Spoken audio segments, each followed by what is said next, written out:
Good morning and welcome to the George Show. Jimmy Sengenberger filling in again today for George Brauchler right here on News Talk 710 KNUS. Good to be with you this morning at 303-696-1971.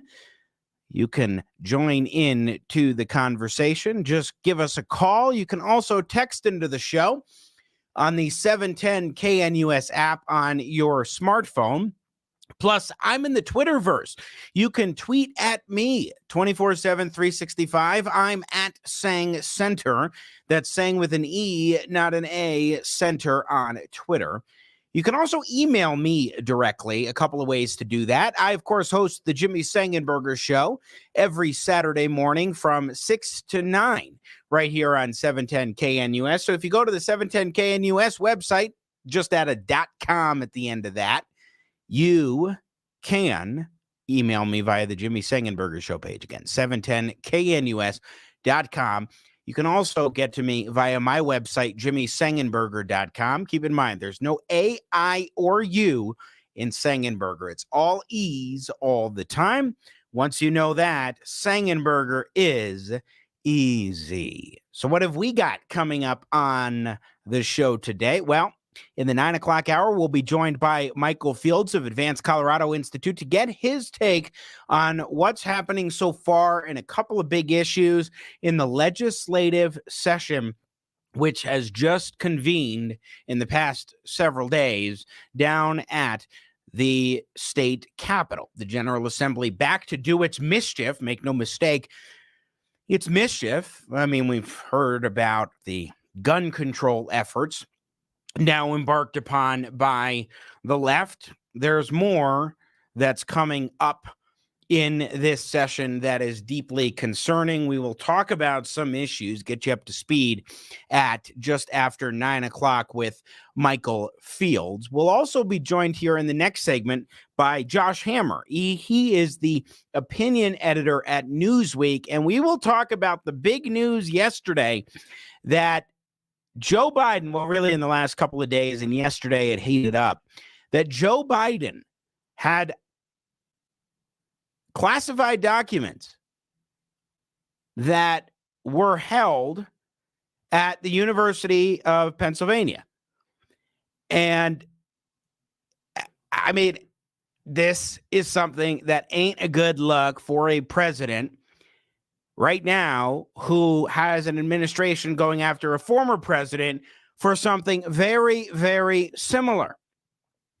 We will talk about that story, plus what's next for the House GOP with Josh Hammer. And by the way, if you think Newsweek's opinion section is part of the left-wing ecosystem, that's certainly not the case. Josh Hammer is decidedly on the right. You'll definitely enjoy conversation with Josh coming up in, just a little bit here on 710 KNUS. Plus, we'll dive more into the Biden story. We'll talk about what's happening in the legislature. We've got just a slew of stories.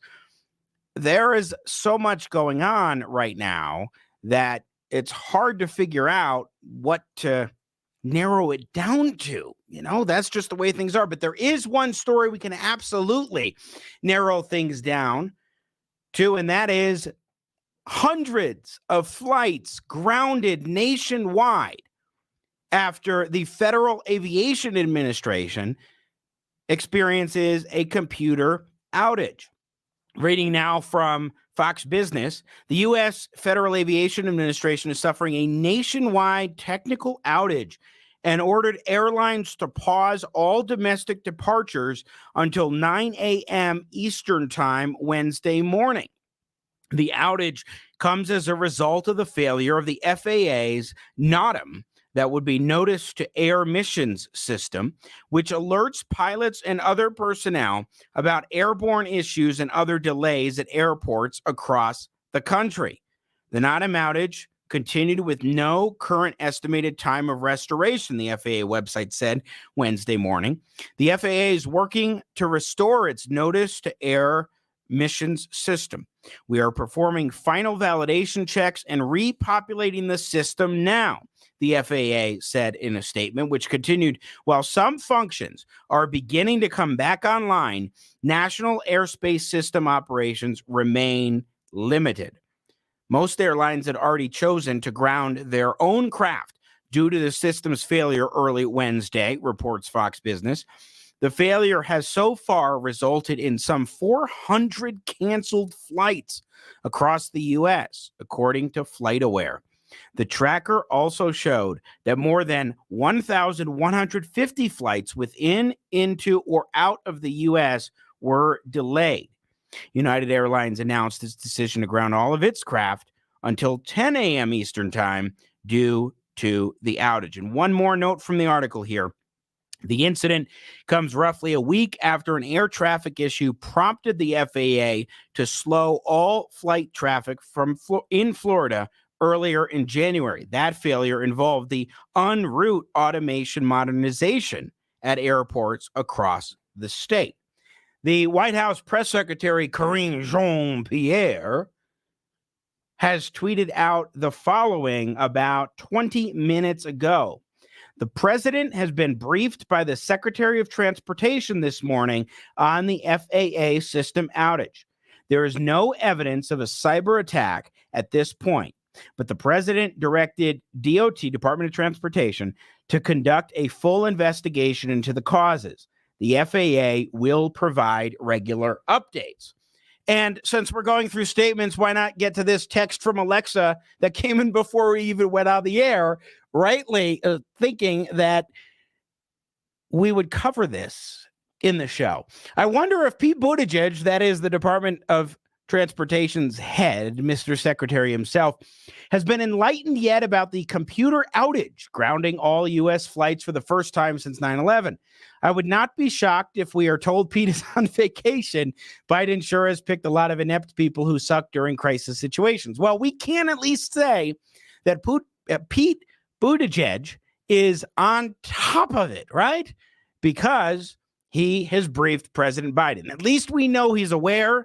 At least we know he's cognizant. They haven't said he's on vacation, but yes, he's not exactly the best Secretary of Transportation.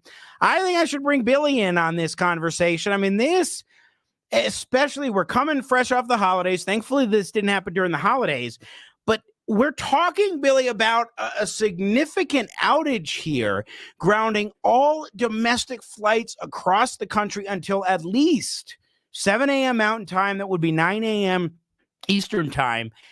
And you got to wonder what's causing this, and also wonder what we're in store for in the future, given all the technology that is increasingly being used to help streamline and ideally make more efficient, not necessarily working so well, the air transportation system in this country. I just want to know, have they tried turning it off and turning it back on? That sounds like a basic first step. Yeah, I just want to know. I'm not sure. I just want to know if Buttigieg has suggested that yet. And maybe have you turn it off, turn it back on. I just want to know, how long did it take them to get a hold of the IT guys? And did the IT guys sigh and roll their eyes like every time I contact them? I'm just wondering if it's like, fine, I will do this. Realistically, this to me is just a symptom of outdated technology. And we do know that the FAA and other airlines deal with outdated technology and do not spend time, especially government-related agencies, are lax at making sure they upgrade their computer systems and technical systems all the time, that they're always operating on the leading edge of technology. Especially, the government has this idea that, hey, if it's working, let's keep using it. There are some computer programs that our government uses that are wildly out of date. Kids would look at them and go, this is stupid. And so I think this is just a symptom of that problem. We do not want to invest money into making sure our technology like this is always up to date and working. And this is just a functionality issue. I'm surprised it honestly doesn't happen more often, given how old some of these systems are. But that's what I think it is. We've got to decide whether or not we want to upgrade systems like this and make them more modern. Currently, the answer is no. So this is what's going to happen. You suspect, and there's no basis. Yeah, This is why, but it's even being preempted by the press secretary. There is no evidence of a cyber attack at this point. There certainly will be minds that will go in that direction because of the kind of outage that this is, because of how significant it is, and because I'm unaware of, like Alexa was saying, any instance since 22 years ago almost that we had all domestic flights grounded for one reason or another. Yeah, see, the thing for me is that if it is a cyber attack, where's the touchdown dance? Where's the celebration? Mm-hmm. This is the kind of thing that is so large, you want to brag. If you as a group or an individual have the ability to pull this off, you want to tell everybody about it because that is going to raise your gravitas inside of that social media dark web world. So the fact that we haven't seen someone come out and say, "Mwahahaha, I have grounded the American flight system."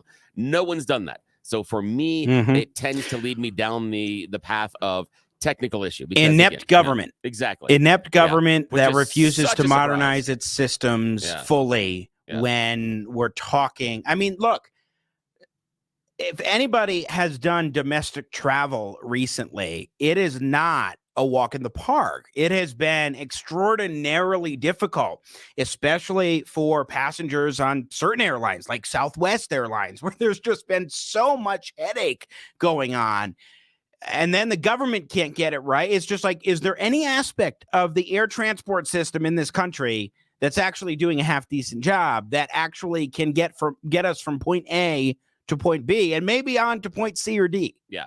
I mean, remember, if you are concerned or you're questioning, was this a large cyber attack or was this the failure of a computer system that is outdated and probably not updated as much as it should? Ask yourself this question that our government is going through. When you go flying, 20 years ago, we had a guy try to light his shoes on fire. 20 years later, you're still taking off your shoes. It shows you how quickly our government adapts. Also, remember, when you go through the security area, we don't have these we don't have these modern body scanning machines or anything else or things that smell chemicals or can look at the actual molecular structure of liquids. No, we've got a wand and a person that goes whoop, whoop, whoop, whoop, whoop, whoop, whoop, around you. Yeah, thank you. That again, 20-year-old technology. Okay, so the government isn't operating on the cutting edge of what is available. Yeah, so I mean, the most logical explanation 9 times out of 10 when it involves government, at least 9 times out of 10 is they're incompetent. Yes, exactly. And they're not. But you also have a Secretary of Transportation who, I don't know what your impression is, Bill, but Pete Buttigieg seems completely in over his head in DOT and incapable of doing the job in even any half decent way, whether you listen to him talk about it or you see the way in which he's using chartered private jets as opposed to going on public airlines and claiming it's more cost effective and so forth. And then he says, then we have all these transportation issues that keep coming up. The guy's just not on the ball in that sort of position, way in over his head. I don't think, well, for me, Buttigieg's appointment to Department of Transportation was a thank you for moving out of the way during the primaries from Biden, that it was going to try to give him some national bona fides in order to allow him to be a reputable candidate next time around. But they kept him away from the very powerful positions. Mm-hmm. He's with transportation, and he's not doing a good job of it. I will say that when he's interviewed and his front-facing persona is good, he is better on the mic and in an interview situation than the vast majority of the people inside of the White House. Doesn't mean he knows what he's talking about. Right. It's just that his presentation and how he sits on camera and what he understands and how he interacts with the interviewer is fantastic. He does that really, really well. But it is obvious that transportation is not something that is in his wheelhouse, nor would I think that it was something that he was even interested in. I don't get the impression that young Petey had like a train set or had something where he had a racetrack or he had a lot of Hot Wheels. Well, I just don't get that impression because he's not looking at it from some of these basic problems Great that we have in point. transportation. But one thing that you're hitting on, though, is he was given this position so that he could boost his profile, sort of get a little credit after running for office. He's somebody the Democrats sort of view as a potential rising star, and he's given this job that's seemingly innocuous, but ends up being far more problematic over the last couple of years than you might otherwise expect. And so it ain't working out so well as they had anticipated. For me, it's just Kamala Harris's VP part 2, because that's the same thing. Yes. I'm convinced that the Democrats picked Kamala Harris because they thought that she was going to be a minority woman and she was going to be able to be viewed as Biden's right hand. And she was going to get, in wrestling parlance, she was going to get the rub. She was going to get any good feelings, and then she was going to be positioned to run after him. And that, thankfully, has deflated like an old balloon. So, One quick thing before we run to our break, Alexa texting in about where she works, that they had hired a few cybersecurity analysts a few years ago. They had been working for the state of Colorado. They told horror stories about the state's antiquated computer systems. We were not shocked at the Colorado unemployment system debacle and all the fraud during 2021. Just another example of inept computer failure of government to update their computers and make sure that the technology is something that is viable, especially in this day and age. Thank you for that contribution, because it's yet another reminder of why government almost universally sucks. I'm Jimmy Sengenberger, filling in for George Brauchler. We're going to take a break. When we come back, we'll be joined by Josh Hammer, opinion editor at Newsweek, host of the Josh Hammer Show podcast, to dive in to what's happening with Biden's classified documents and more. You don't want to miss this on the other side. Jimmy in for George. News Talk 710 KNUS.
All right, welcome back. Jimmy Sengenberger in for George Brauchler this morning. 26 minutes after the hour. Good to be with you.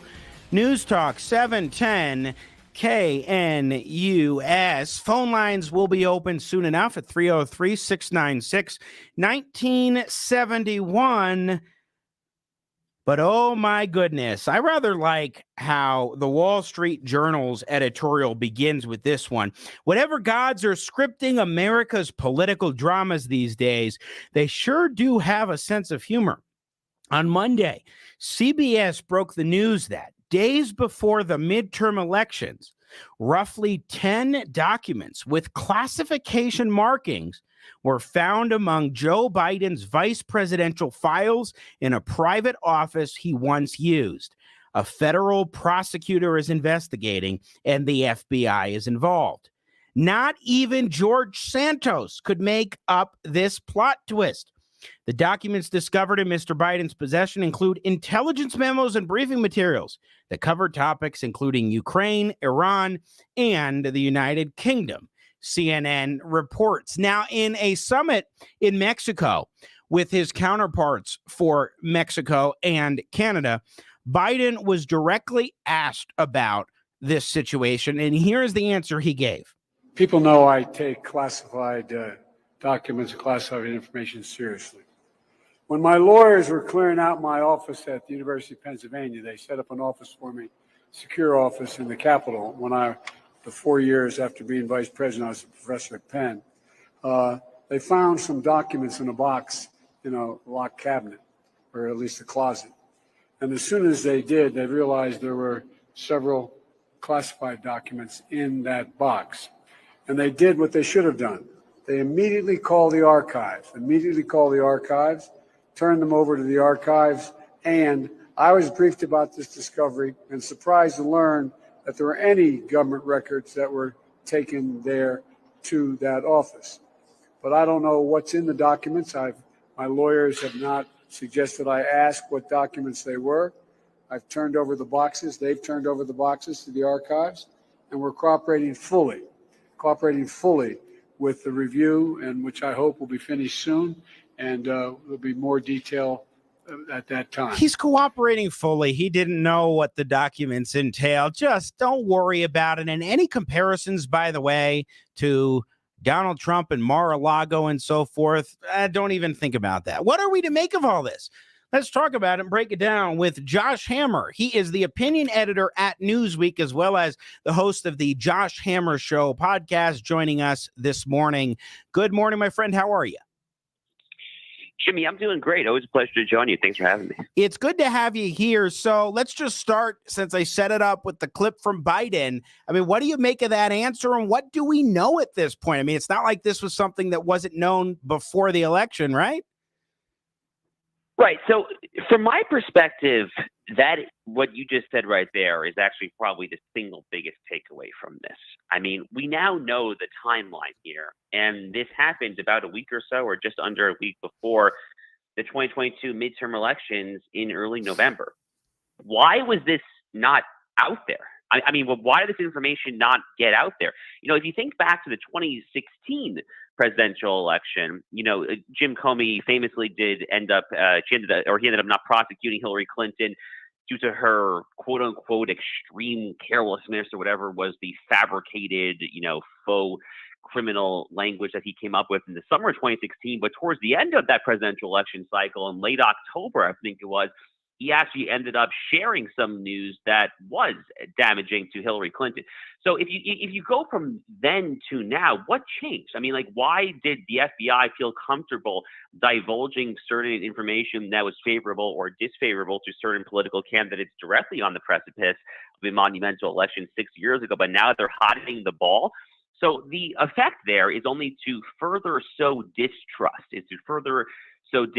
for the law enforcement agencies, which are already very much under fire for the new House Republican majority in Congress when it comes to the FBI, DOJ, and all of that. And obviously the media as well. This appears to be a huge media cover-up. So I guess from my perspective, that is the single biggest takeaway.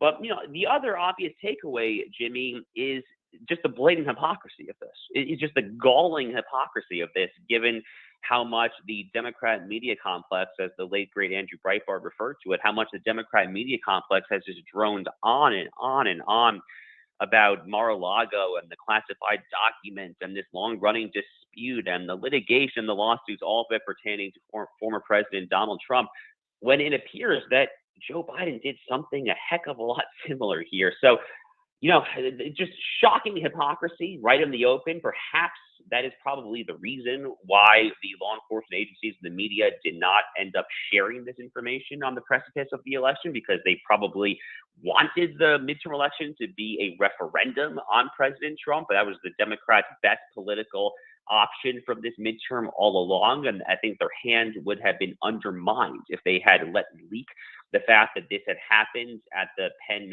Biden Center, or whatever the fancy bureaucratic name is for that particular boondoggle. But it's not good. I mean, I'll put it to you this way: it's really not a pleasant feeling to try to look at this. And I thought Biden's answer that we heard in the clip there was pretty unavailing. So in that regard, though, of course, the Biden folks will say that he turned over the documents, and this is something Biden stressed in the clip we just played.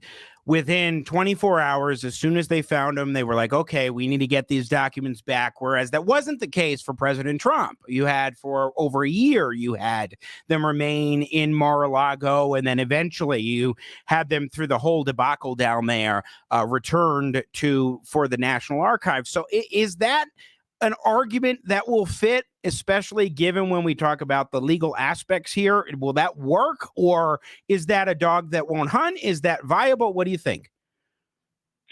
So, look, these two situations obviously are not identical to the T. There are, different kind of facts, not just this fact, but also the fact that I think the actual sheer volume of documents that was allegedly uncovered in Biden's case was lower than the sheer number of documents uncovered at Mar-a-Lago. Right. But there is one massive, massive thing that we have to note here. And that is the fact that President Trump was the president of the United States. Joe Biden was not. And, Jimmy, as you probably recall, I'm actually a constitutional law guy by background here. So I can tell you without any shred of equivocation, the very straightforward takeaway from Article 2 of the Constitution, which is that the executive power of the United States is vested in the President of the United States alone, not the Vice President, but the President alone. What does that mean in this particular context? Well, it means that the President alone has the power to classify or declassify any documents he wants at effectively any time whatsoever. That is very much embodied, is inherent in the executive power that the Constitution vests in the president exclusively. So Joe Biden did not have that. The vice president does not have that power. The president does. So that is a massive, massive takeaway.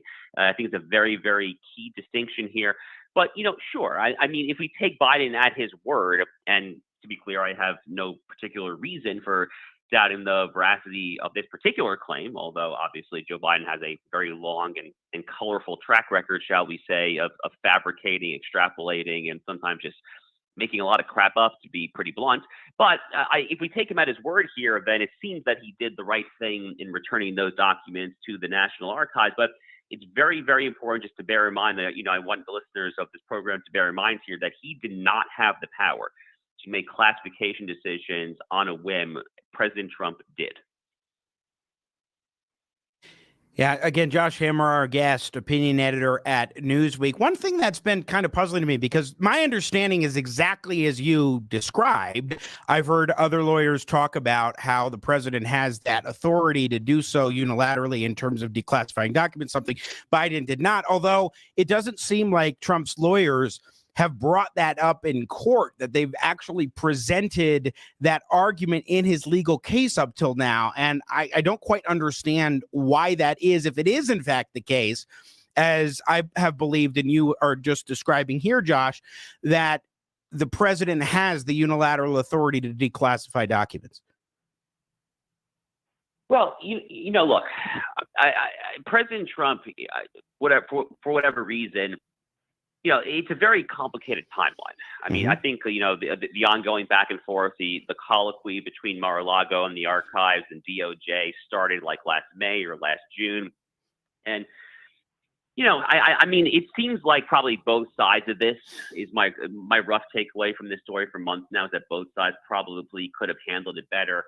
I continue to think that the raid of Mar-a-Lago in August was a crossing of the Rubicon that the American Republic will probably never get back. I mean, just these shocking, galling images of the blaring police sirens and the feds going into the home of former president. Just awful, awful, awful stuff here. But one other takeaway that I do have from this Biden news is I do think that the sheer fact that this has now gotten out, thanks to the reporting, I believe it was of CBS News earlier this week.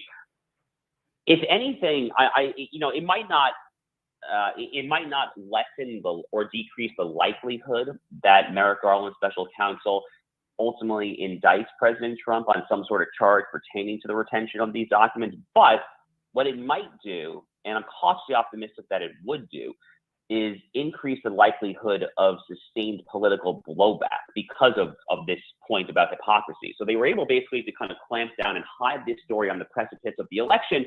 But now that it's out there, we can see with our own eyes the just galling hypocrisy. And, again, as we've said, that there are some differences in the specific kind of factual minutia of these two situations. But from a broader kind of 35,000 foot altitude perspective here, it appears there is some severe hypocrisy. Yeah, I think the one thing to me is the big picture issue here, because I think there are some minutia issues and there are some substantive differences between the two scenarios. But when it comes to politics, when it comes to the understanding of something like classified documents being uncovered at a university, where your question is, how did these even end up here, et cetera, whereas there's a difference between that and going and being stored by the President of the United States.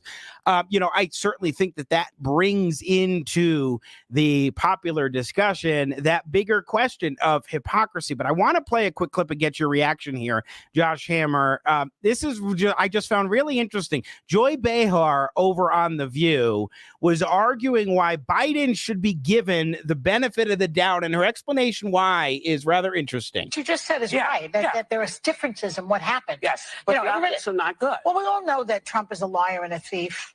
We know that.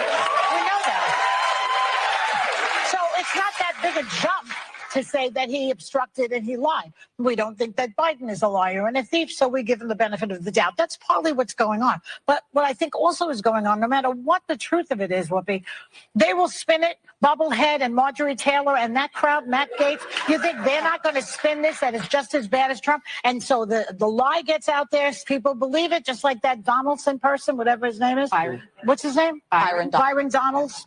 I saw him also. He was at the fight on the floor, too, wasn't he? He was nominated for speaker a number of times. By two people. Yeah. He's the new darling. In 15 rounds. But I mean, what I'm just saying is that the lying has been so invasive, so ubiquitous that no one will believe the truth anymore, and that you can put that at the feet of Donald Trump, who started the lying. Whoa, Josh Hammer. Did you know that Donald Trump started the lying, not Joe Biden, who, I don't know, ran for president in the 80s, giving speeches that were completely plagiarized and constantly for decades and decades making up stories? It's actually Donald Trump who began the lying of politicians. No politician and no president had ever lied before Donald Trump, not even Bill Clinton. I would love to live in the world that Joe Behar lives in. I mean, if I could teletransport or something to the world where she lives in, where politicians are as clean as the pristine white snow in Colorado, I would love to live in that world. But unfortunately, I live in reality, and I'm not sure what world Joy Behar is living in. And I see politicians for who politicians have always been since time immemorial. I mean, this is literally woven into our constitutional structure. You can look at James Madison's writing in Federalist number 51, one of the most very famous of the Federalist Papers, where he famously says that if, I'm paraphrasing here, but he says, quote, if men were angels, no government would be necessary. Yeah, exactly. So our entire constitutional edifice, our entire structure is predicated upon the very self-evident axiomatic insight that men are not angels. And therefore we devise political institutions, we devise checks and balances, separation of powers, federalism, and so forth, based on that underlying insight about human nature. And, just to make this a little more concrete, you mentioned Bill Clinton, which is obviously correct. I mean, with all the drama with his perjury and the impeachment. I mean, the fact that he was disbarred as a result of his perjury and all of that. But you can go back to the election of 1800. This is a very early election in the American Republic. It was between Thomas Jefferson and John Adams. I would encourage Joy Behar. I'm not particularly optimistic that she will take me up on this advice, but I would encourage her to go back and read some of the newspaper headlines, newspaper articles that were there between Jefferson's Democratic Republicans and Adams' Federalist Party. It was vicious. It was just really, really vicious stuff. All sorts of extrapolating, to be politely. I think lying would be probably a more straightforward way of saying it. So, right. This has been American politics since time immemorial. Yeah, it's true. Now, that doesn't excuse it in any way, shape, or form from any politicians, but it just helps to undercut the, I can't even call it an argument, but the absurdity that Joy Behar was presenting right there. Josh Hammer, opinion editor at Newsweek. We just got a few minutes left with you, and I want to ask you briefly, we had quite the fight on the floor of the U.S. House of Representatives last week that ultimately ended up with Speaker Kevin McCarthy, which was what was anticipated beforehand. And then ultimately we had all this drama. Drama aside, although it helps to inform what's coming up, they just passed the rules package on Monday. They passed a bill to repeal the law authorizing for the spending on 87,000 IRS agents. Where do you see this House GOP conference going moving forward? And will they be able to come together to thwart Democrat objectives and to advance a Republican agenda? So I'm cautiously optimistic because of the fact that Kevin McCarthy was forced to offer such dramatic concessions to Chip Roy and the various other conservative detractors. And, among those concessions is a single member motion to vacate, which I'm sure you've discussed on your show, Jimmy, but the motion to vacate for 200 years of the American Republic, roughly, before Nancy Pelosi tweaked it when she became House Speaker, effectively permitted a sole member of the U.S. House to call a chamber-wide referendum on whether the presiding House Speaker should be retained as the House Speaker. And Nancy Pelosi changed that to being a majority of the majority, if I recall. But one of the major concessions that Kevin McCarthy gave to his detractors last week was to restore the single member motion to vacate. What that means is that if Kevin McCarthy messes up, if House GOP leadership messes up, including messes up on the various promises that they explicitly gave, such as kind of the 12 individual disparate appropriations packages to kind of get out of this omnibus $1.7 trillion boondoggle mindset, if McCarthy leadership fails to abide by the terms of that agreement, a single member can call for his removal. So, there's real accountability here. That's basically kind of the bottom line that I'm getting at here. So I'm cautiously optimistic that the agenda will be pursued. Obviously, the Democrats still control the Senate, so it's hard to be particularly optimistic when it comes to the prospects of passing meaningful legislation, at least from a conservative perspective. But at a bare minimum here, I'm encouraged about what I see right out of the gate when it comes to kind of investigative and subpoena power. I'm a big skeptic of big tech power myself. It seems like the House Republican majority is very much going to be trying to expose the depth and breadth of the collusion between the Biden regime and the big tech oligarchs there. So we'll see when it comes to that, and when it comes to the 87,000 IRS agents. I'm cautiously optimistic right now, at least given what happened last week. Yeah, the one thing, and I'll ask you for a final thought on this, is I agree with you. I'm optimistic about the things that have been put forward and the agenda here. But look, this does at least seem to be a fractured caucus with very disparate interests occasionally coming up. And the question is, how rock-ribbed will the Republicans really be in holding the line enough, whereas you might have a group of moderates who could cross over and say, we're going to do something a little bit differently with the Democrats. I don't know how likely that is. Probably not very likely. But as things progress, do you think the Republicans will hold the line, Josh Hammer?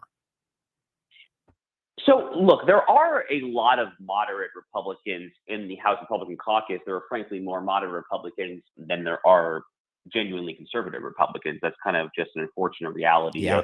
of where we are. But, and here's the key but, as gerrymandering for both sides all across the country, it gets worse and worse or better and better, I guess, depending on your perspective, you find yourself with more solid Democrat and more solid Republican districts. So put another way, a lot of these very moderate Republicans who might on the merits be inclined to cut deals with Democrats still have to face voters back home that are going to be fairly red districts. And a lot of these moderates keep on getting reelected, of course, in these very red districts because of the power of incumbency and the purse and the various kind of PACs and committees that support you. Lindsey Graham in South Carolina is kind of a perfect example of that, of course. But there's only so much.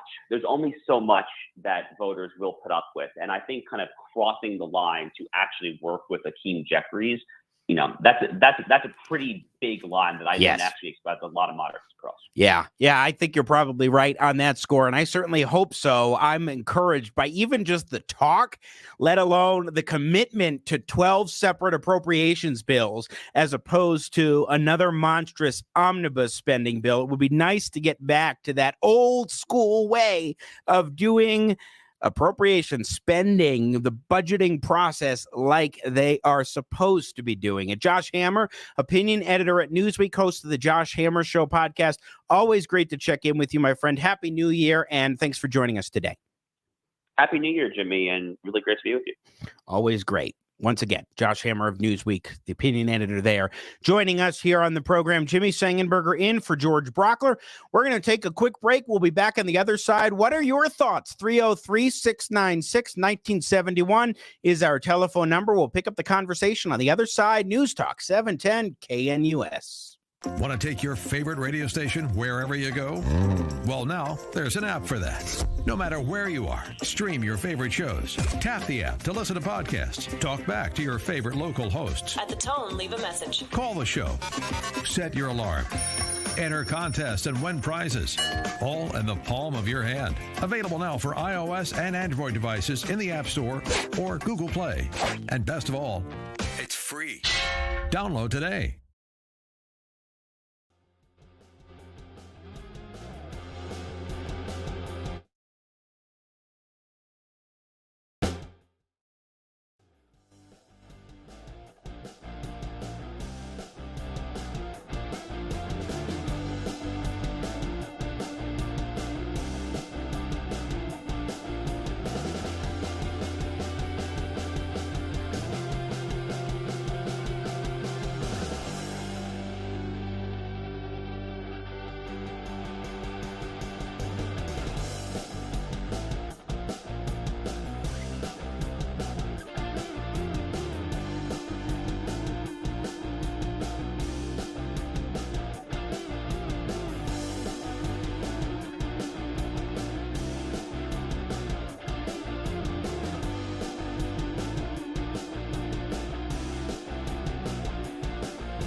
Gotta love beautiful sax solo in the morning. Jimmy Sengenberger in for George Brauchler, News Talk 710, KNUS 303-696-1971.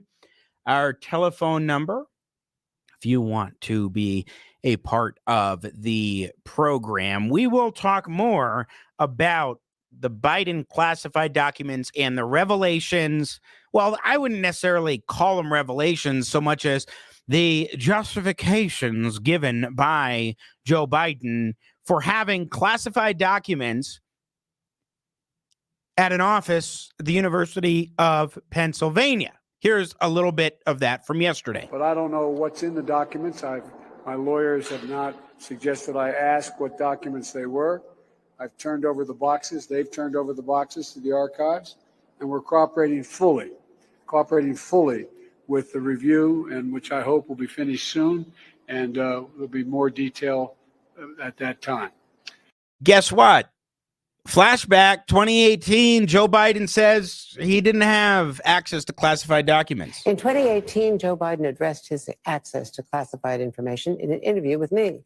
This was in the context of Russia's interference in U.S. elections, and it was in that office, the Penn Biden Center. I don't have access to classified information anymore. I don't get briefed every morning by the agency, as I did for 8 years. So you could get into some of the nuance there, access to classified information in terms of briefings, but he also had classified documents in his office. Then let's go 2021. When you saw the photograph of the top secret documents laid out on the floor at Mar-a-Lago, what did you think to yourself, looking at that image? How that could possibly happen, how anyone could be that irresponsible. And I thought, what data was in there that may compromise sources and methods? By that, I mean names of people who helped, or et cetera. And it's just totally irresponsible. Totally irresponsible. What does this make Joe Biden seem like when these just randomly show up within 10 days before the election? And yeah, they're turned over within 24 hours. That is a notable distinction, in fairness to the Trump story with Mar-a-Lago. The lawyers had to deal with the FBI when the FBI showed up at Mar-a-Lago wanting these documents. But Biden had 10 classified documents that just randomly show up at the University of Pennsylvania, and that's not irresponsible? What in the world? We'll pick it up on the other side. 303-696-1971. Jimmy and for George. Stay with us.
Rocking and rolling back. Jimmy Sengenberger in for George Brauchler today. News Talk 710 KNUS. Hundreds of flights were grounded nationwide after the Federal Aviation Administration had a computer outage with its Notice to Air Missions system, which alerts pilots and other personnel about airborne issues and other delays at airports across the country.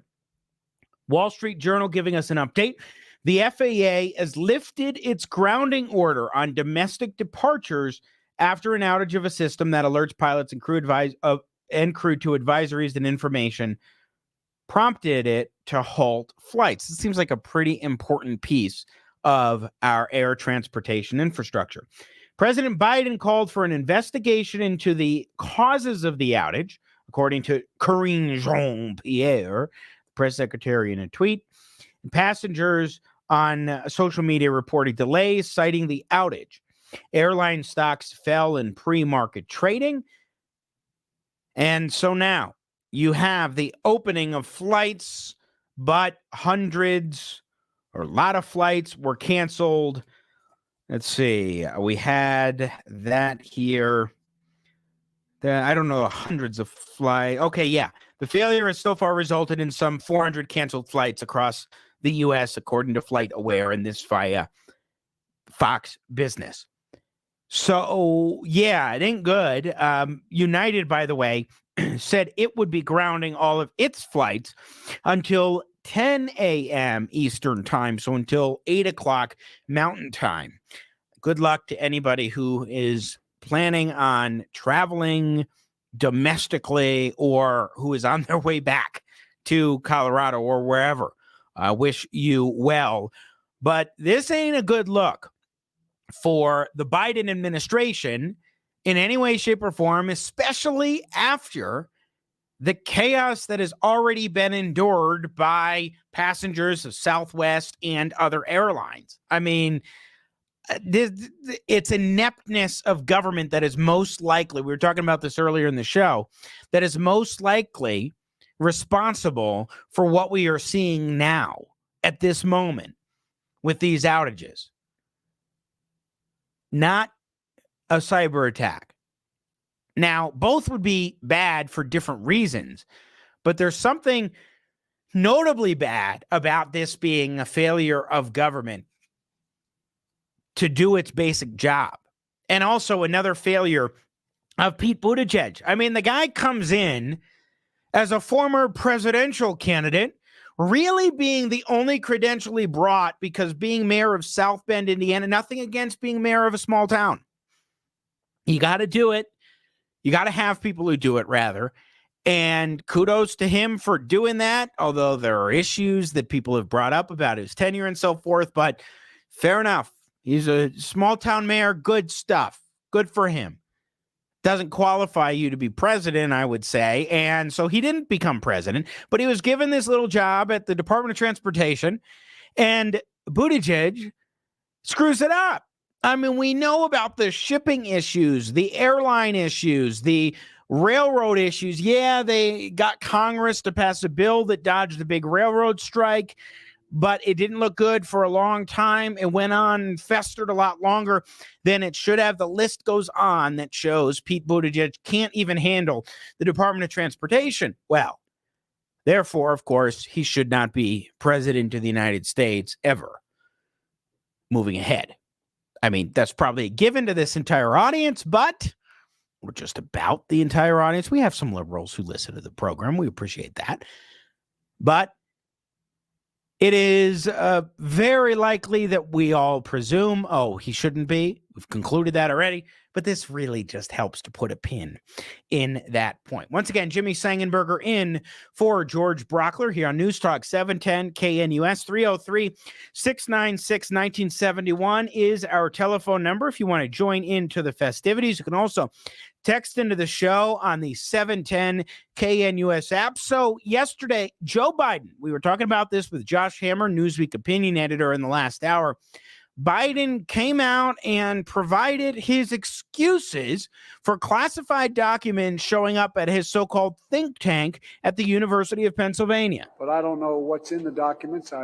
My lawyers have not suggested I ask what documents they were. I've turned over the boxes. They've turned over the boxes to the archives, and we're cooperating fully with the review, and which I hope will be finished soon, and there'll be more detail at that time.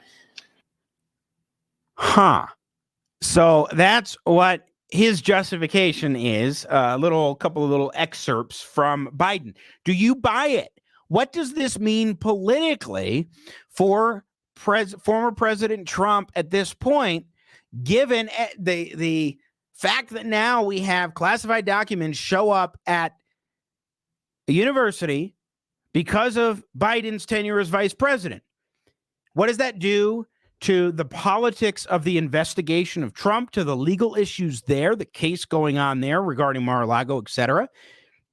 What about the aspect of this where, look, I mean, when you have a current president of the United States, former vice president, who has a chief political opponent in Donald Trump, who may be on a debate stage with Donald Trump, and one of the big arguments from the Democrats has been, well, look at these classified documents, so on and so forth, the mishandling of that, it was irresponsible.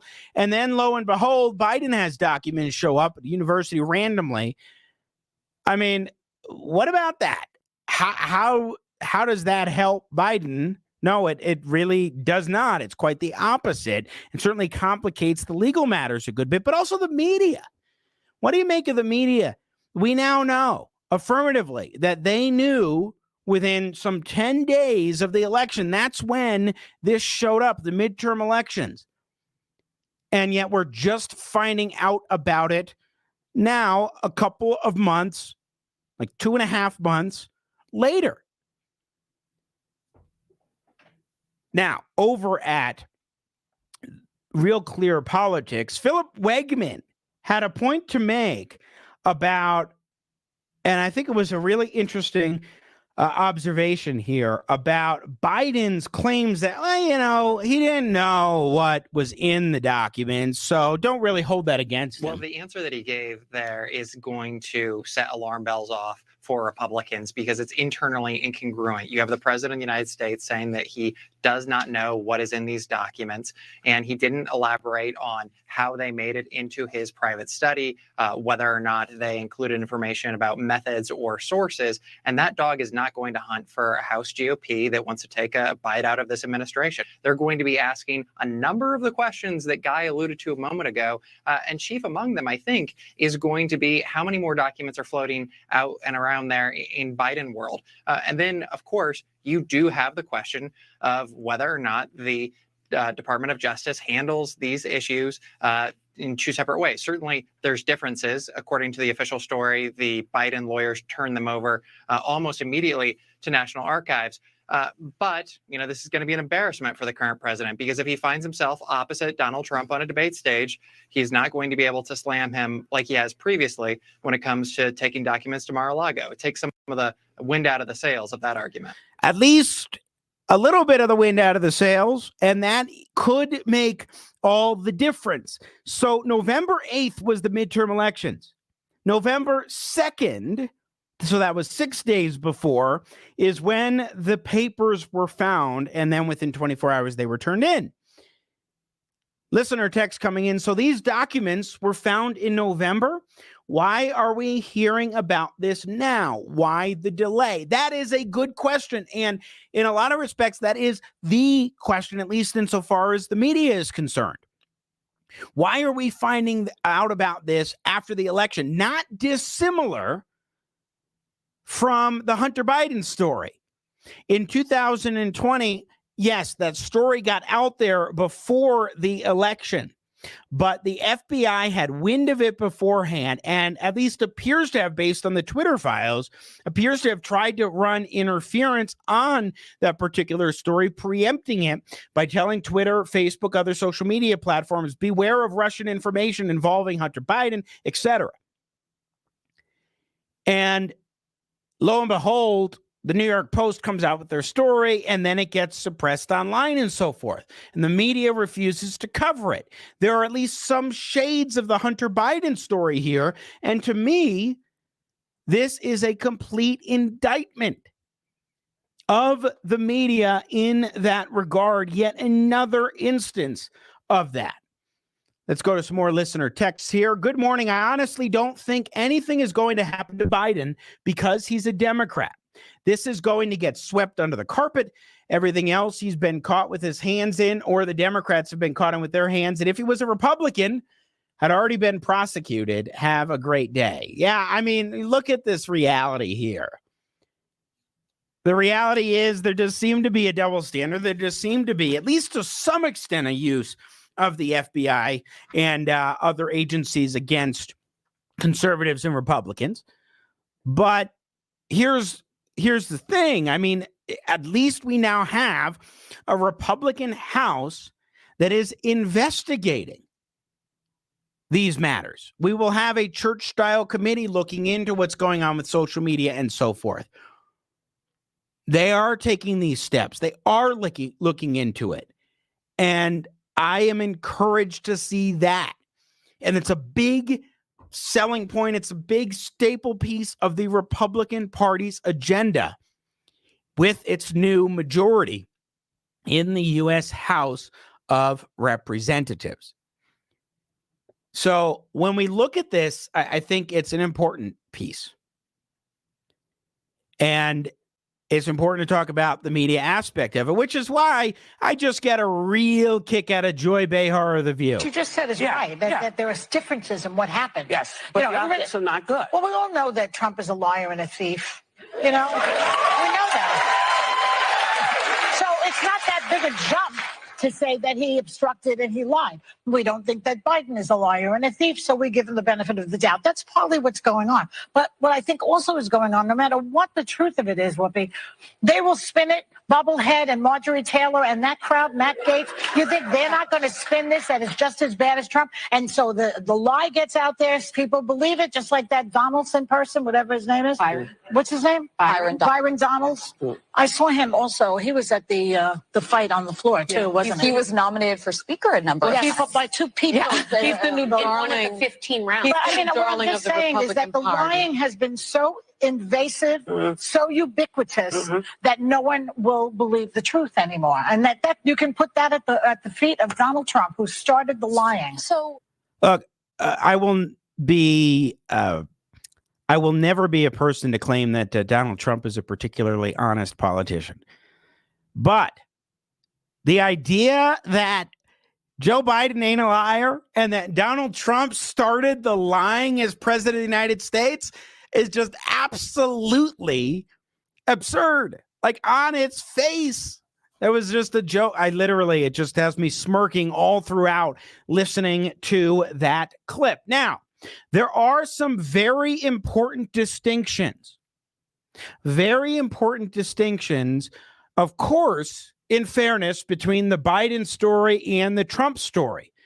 In terms of Mar-a-Lago, Trump turned over some documents, cooperated to some extent, but held on to a heck of a lot. And it took subpoenas and the FBI showing up in order to get those documents back in the custody of the National Archives, as opposed to Biden's folks turning it over within 24 hours of discovering it.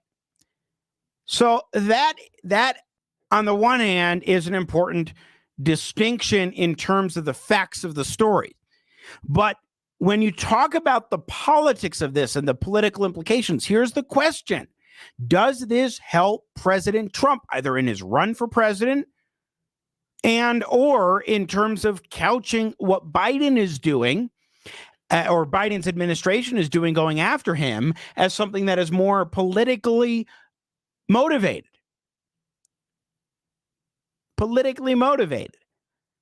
I think it absolutely does make it more tenuous and more difficult for Biden. Of course, they could come back and they could say, well, let's look at some of the differences in the facts here and what the issues really are vis-a-vis Mar-a-Lago and so forth. One story involves subpoenas and the FBI showing up. The other story involves 24 hours returning those documents. But is that all there is to it? Look at the University of Pennsylvania. What was going on there? What was Biden's association with the University of Pennsylvania?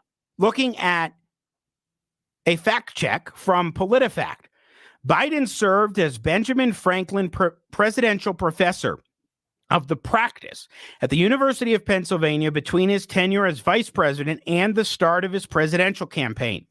However, the duration of his position was closer to 2 years than 4, since he was on leave while running for president. Also, his duties might not conform to the full range of activities that the public might associate with the term full professor, including teaching semester-long classes, conducting independent research, and handling administrative responsibilities. So yesterday we heard him talk about how he was a professor at the University of Pennsylvania. Well, PolitiFact even rates that half true. When you think of professor, you think of things that are beyond what Biden was actually doing for 2 of the 4 years that he was no longer in public office. Remember, he's been in public office since he was like 29. Well, he was elected to the United States Senate at 29, sworn in when he was barely old enough, barely 30 years old. And then he's only had 4 years where he wasn't in public office and was basically in between jobs since he ended up becoming president. But I digress. Point is, he was at some center at the University of Pennsylvania in some professor capacity and had his think tank of sorts at the University of Pennsylvania. And he leaves office, or he leaves there 2 years gallivanting around the country as presidential candidate. And he gets into the presidency, and 2 years into his presidency, those documents are suddenly uncovered. What are the circumstances of those being found? How many other documents are there actually that were classified? What are the circumstances there?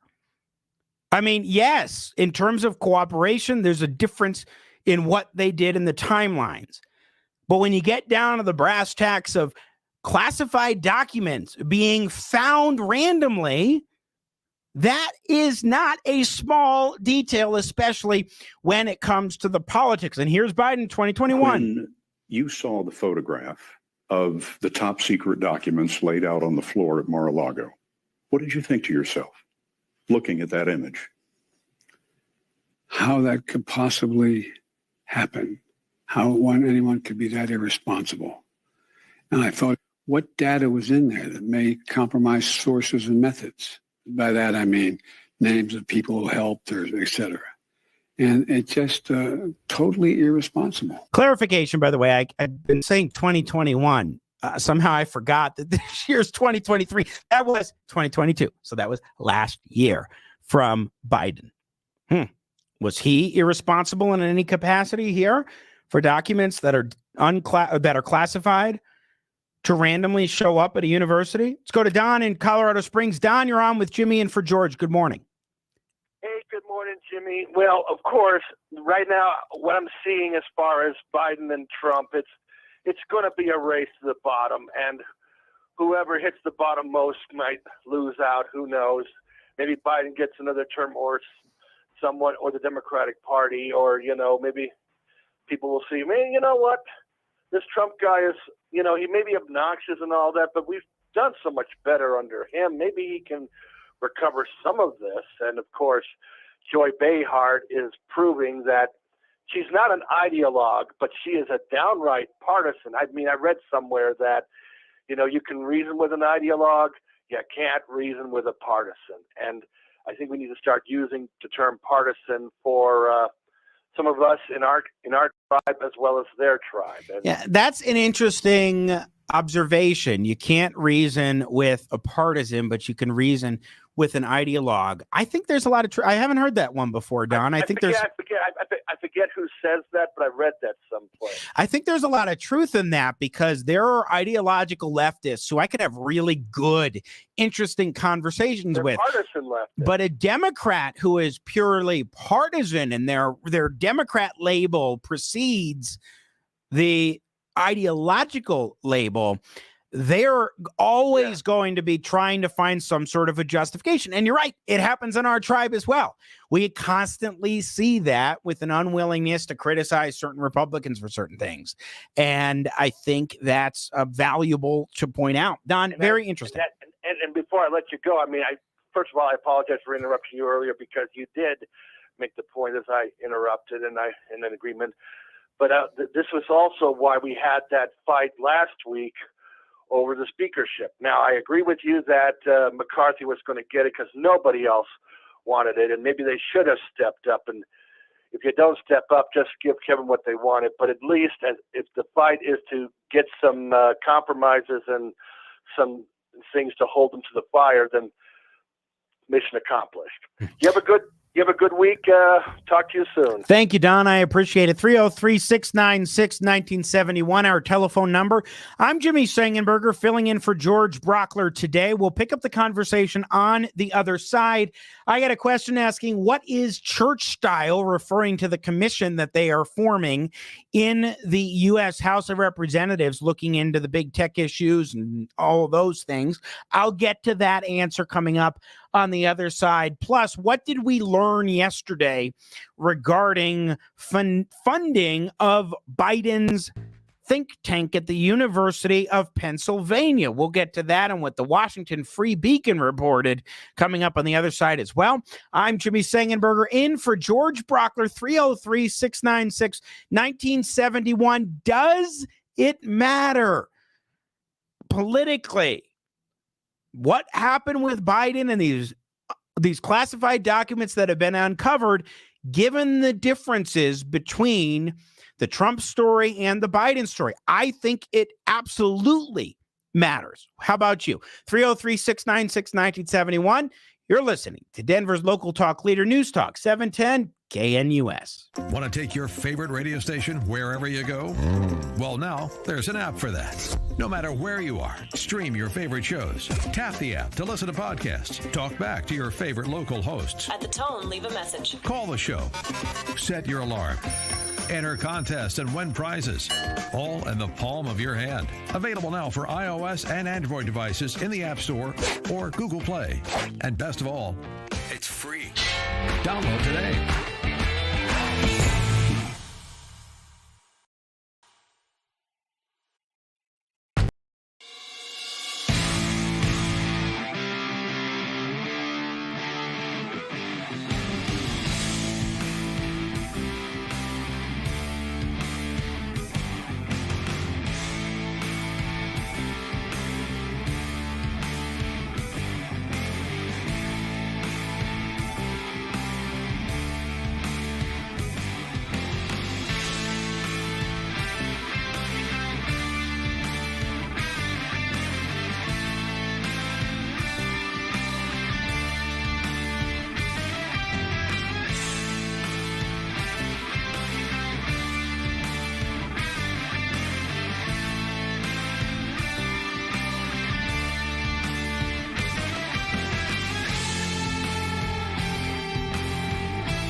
32 minutes after the hour, which means it is 28 minutes from the top of the hour. Jimmy Sengenberger in for George Brauchler, News Talk 710 KNUS. Let's go to a little flashback to 2018, Joe Biden. In 2018, Joe Biden addressed his access to classified information in an interview with me.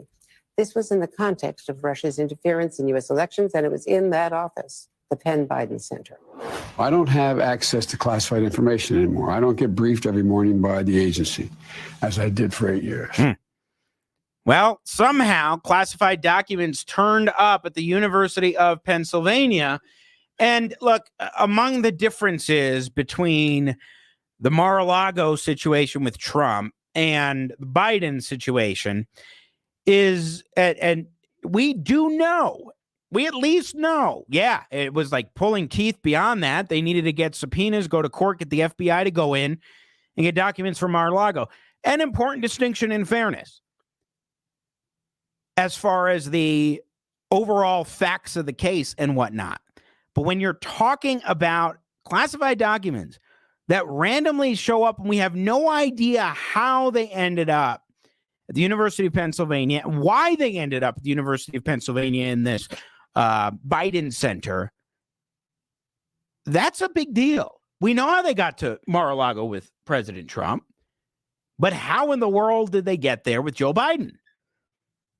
That is not a small thing, especially if the concern over classified documents, rightly so, is principally, hey, we have risks to classified documents being accessed by people that shouldn't have access to them. And then lo and behold, you randomly have classified documents show up, University of Pennsylvania. That's not a small matter. Well, Biden tried to downplay it yesterday. But I don't know what's in the documents. My lawyers have not suggested I ask what documents they were. I've turned over the boxes. They've turned over the boxes to the archives, and we're cooperating fully with the review, and which I hope will be finished soon, and there'll be more detail at that time. So let's talk a little bit about this University of Pennsylvania Penn Biden Center, where Biden was nominally a professor at the University of Pennsylvania, but not really.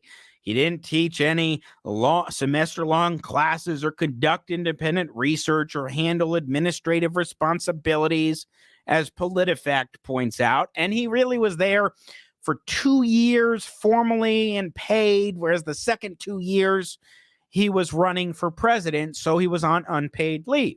Well, the Washington Free Beacon exposed a little bit about the Penn Biden Center's apparent contributions that came in from Chinese sources. Free Beacon reporting that a watchdog group is calling for the university to disclose whether any of the foreign donations it was given were channeled into the think tank. The calls from the National League and Policy Center come amid reports that the Department of Justice is investigating how Biden's classified documents ended up at the Institute and could revive congressional probes into national security risks posed by the Penn Biden Center, the policy institute launched by Biden and the University of Pennsylvania in 2017. That would be after he was vice president. Here's the key part. Foreign donations to the University of Pennsylvania more than tripled in the 2 years after the think tank opened, with most of the $61 million coming from China, the Washington Free Beacon reported in 2021. Republican lawmakers and foreign policy officials have warned about the Chinese government's influence buying operations on college campuses, while the Department of Justice has been cracking down on Chinese espionage at American universities. And one tidbit that I think is important to understand is 100%. This is according to Stephen McCarthy, spokesman for the University of Pennsylvania. 100% of the budget for the Penn Biden Center comes from university funds. So it is not unreasonable to ask the question, okay, the university gets $61 million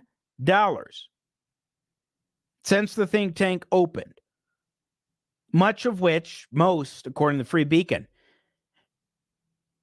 has come from China. it is not unreasonable to ask how much of that money that came in from China went to the Penn Biden Center if the Penn Biden Center is specifically funded 100% through the University of Pennsylvania. That's not a small matter. It is a legitimate question to ask, especially given the malfeasance of China. And then it certainly at least raises the air of, okay, well, then you got these 10 classified documents that show up at the University of Pennsylvania's Penn Biden Center, and you have possible Chinese connections. It at least raises the air of questions. And I think it's legitimate to raise those questions. That may not mean anything. It may not mean anything. There may be no Chinese money that's actually going into the Biden Center, but there may be. These are questions that are raised and ones that are worthy of exploring given how big of an adversary China is, especially right now.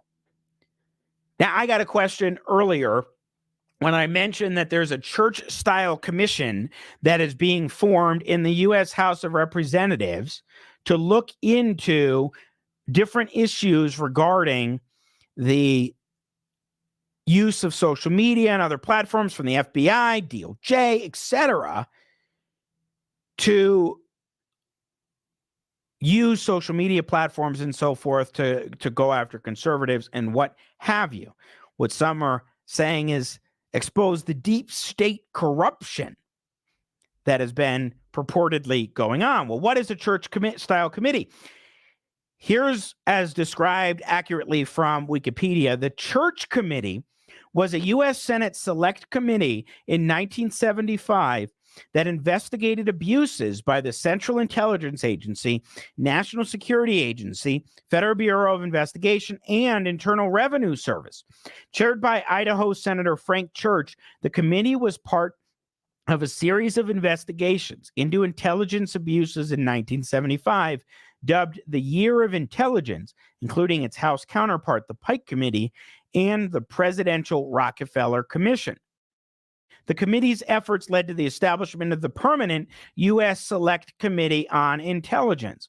So what this is forming a select committee, which is a temporary committee that is set up for a special function that's beyond one of the standing committees. You got the House Appropriations Committee, you got the Armed Services Committee, you've got the Intelligence Committee. Those are standing committees that are always in place, set up for particular purposes. And they will always be there for those particular purposes, but very broad. A select committee is set up for a more narrow purpose, and it brings together certain types of power and authority. And like the church committee, and this is church style, they would be looking into a variety of different government agencies. At least that's what I understand to be the intent. Looking into the FBI, the DOJ, DHS, etc. These various government agencies that stand accused, and the Twitter files have borne some of this out, of using social media and other means of going after Republican and conservative voices.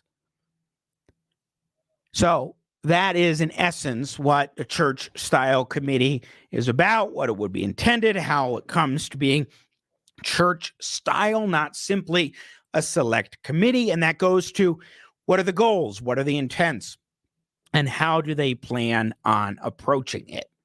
I hope that is helpful as far as a little bit of an explanation. But these issues are deeply concerning enough to raise questions and to cast an aura about Biden of, well, maybe he's not so innocent himself when it comes to classified documents. And again, randomly showing up at the University of Pennsylvania ain't a good look for a president of the United States, former vice president. We got to run into a break, but what are your thoughts? 303-696-1971 is our telephone number if you want to join in to the festivities. Keep the texts coming as well. We'll pick up the conversation with more on the other side. Jimmy in for George right here on Denver's local talk leader, News Talk 710 KNUS. Want to take your favorite radio station wherever you go? Well, now there's an app for that. No matter where you are, stream your favorite shows. Tap the app to listen to podcasts. Talk back to your favorite local hosts. At the tone, leave a message. Call the show. Set your alarm. Enter contests and win prizes, all in the palm of your hand. Available now for iOS and Android devices in the App Store or Google Play. And best of all, it's free. Download today.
You can't always get what you want, but you can indeed try sometimes. Jimmy Sengenberger in for George Brauchler, News Talk 710 KNUS. But you know what you always want?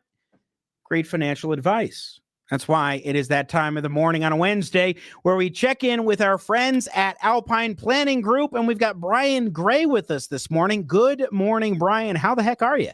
Hey, good morning, Jimmy. How you doing? I'm doing well. So what are we looking at today, sir? We have got green numbers all the way across the board so far. We're taking a look. The S&P's up about 25 points right now. Dow Jones up almost 150, and the NASDAQ's up about 79. You know, Jimmy, as we, excuse me, losing my voice here. You know, as we go into this new year, one of the big questions that we've been getting quite a bit is, should we still be in the market or should we be on the sidelines? And we came across some statistics yesterday. If you go all the way back to 1926, the market has only been negative 25 times. So that means 3/4 of the time we've had positive markets. So the answer to the question is yes, we feel like you need to be invested in the market, but you got to make sure that your allocations are set up so that you can hit your goals and you can hit your needs for retirement, and you're not taking too many risks that you don't need to be taking. So we expect the first 6 months to be kind of a little bit choppy.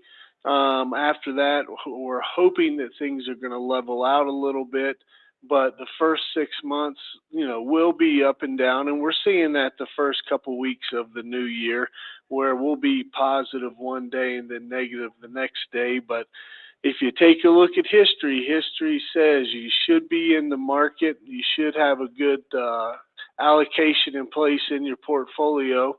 And if you're needing to get that second opinion, or if you want somebody to kind of take a peek over your shoulder, give us a call at Alpine Planning Group. We'd love to sit down and talk with you. Absolutely. Alpine Planning Group is a comprehensive financial planning firm committed to improving your long-term financial success.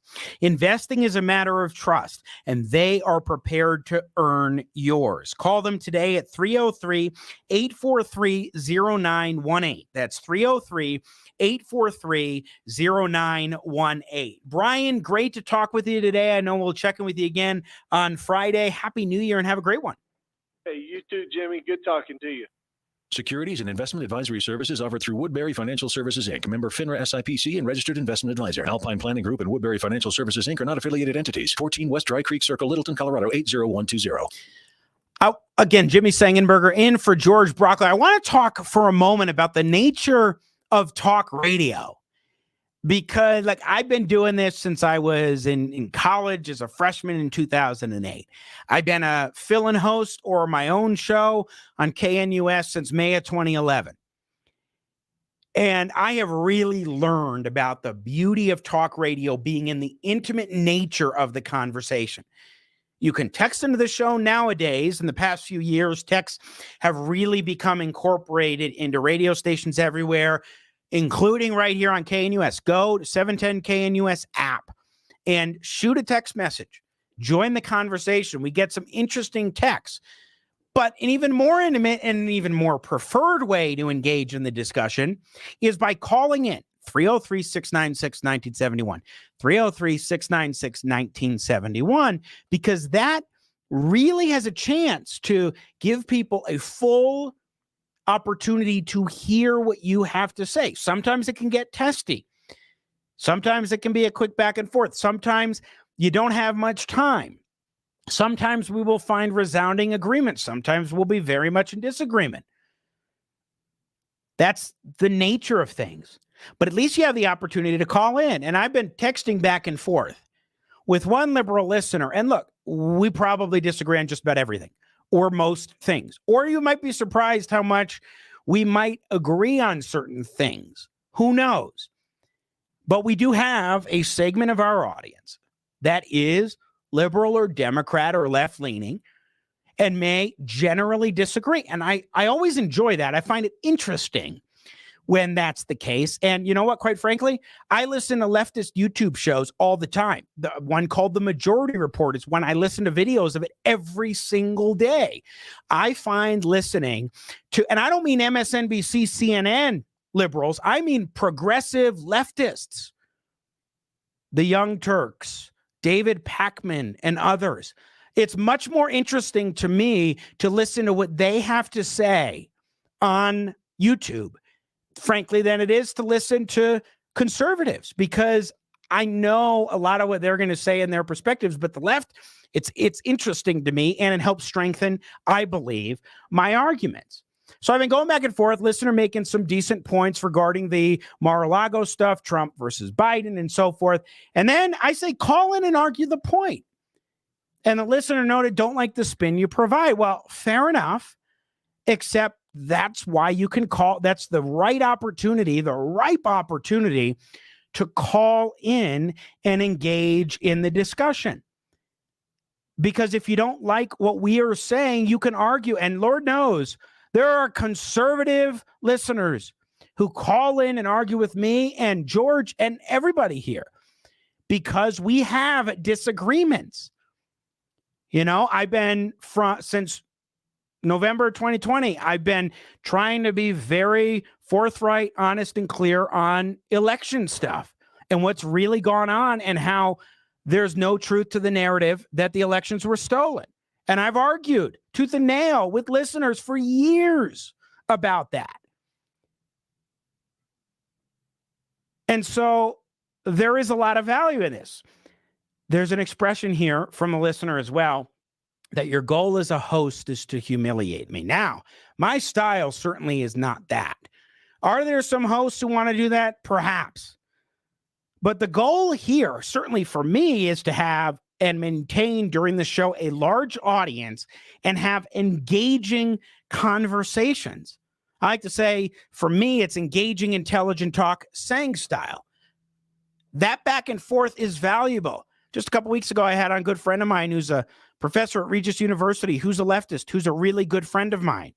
I've had other Democrats and liberals on my show, and when I filled in over the past several months, going back really years, quite frankly.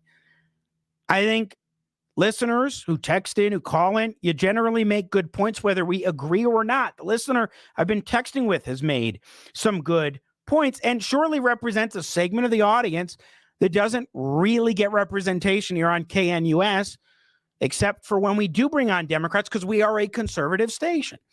But I appreciate you listening. I appreciate our audience. I appreciate the readers to my columns that are growing in numbers who are Democrats and on the left.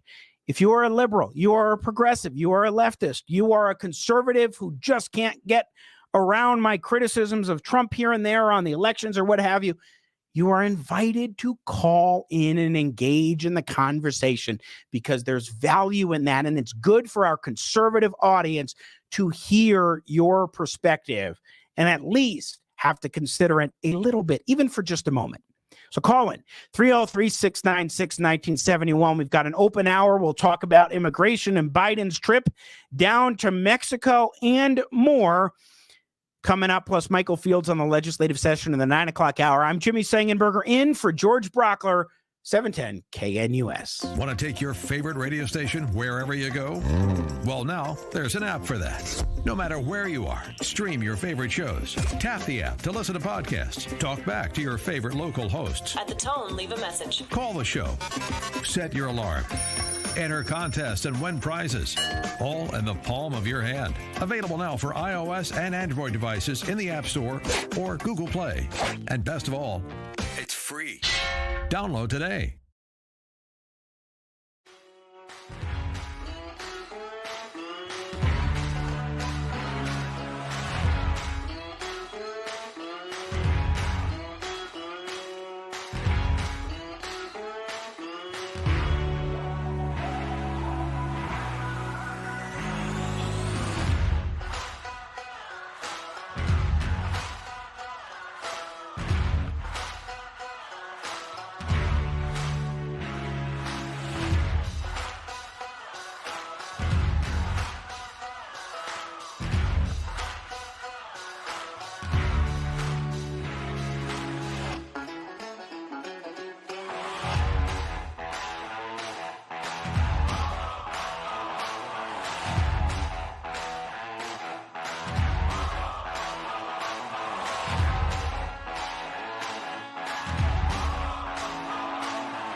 Hour number 3, Jimmy Sengenberger in for George Brauchler here on News Talk 710 at KNUS. Of course, I host the Jimmy Sengenberger Show every Saturday morning from 6 until 9, right here on good old 710 KNUS, leading right in to Peter Boyles. It is good to be with you today on a day where, let's see, we're supposed to get a little bit of snow, a high of 36 degrees.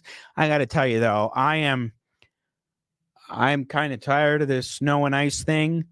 Where I live, there is still way too much ice that is on the ground, on the roads, and in the apartment complex streets and so forth. I'm about done with the idea that we should just be waiting for the sun. For whatever reason, it's lasted so long.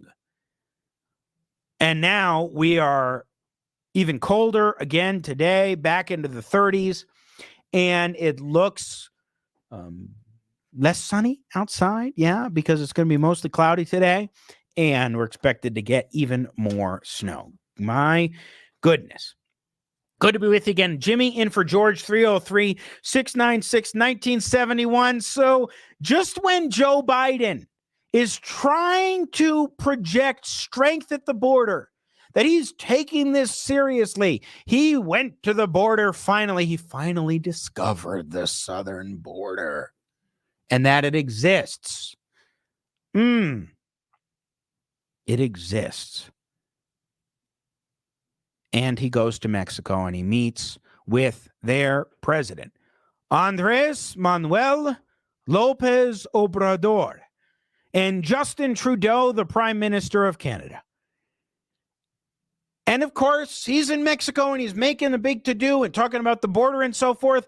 And then AMLO, as he's known, the president of Mexico, says this with the help of a translator. You, President Biden, you are the first president of the United States in a very long time that has not built not even 1 meter of wall.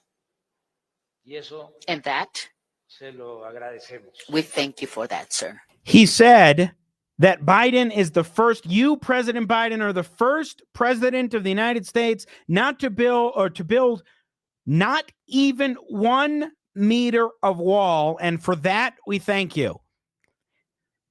Is that a good idea?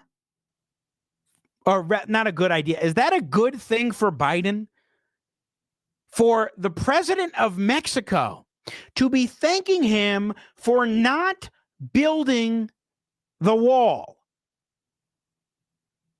for not adding that layer to the security at the border. What do you make of that? I mean, already Biden is so behind the pale on this issue of border security.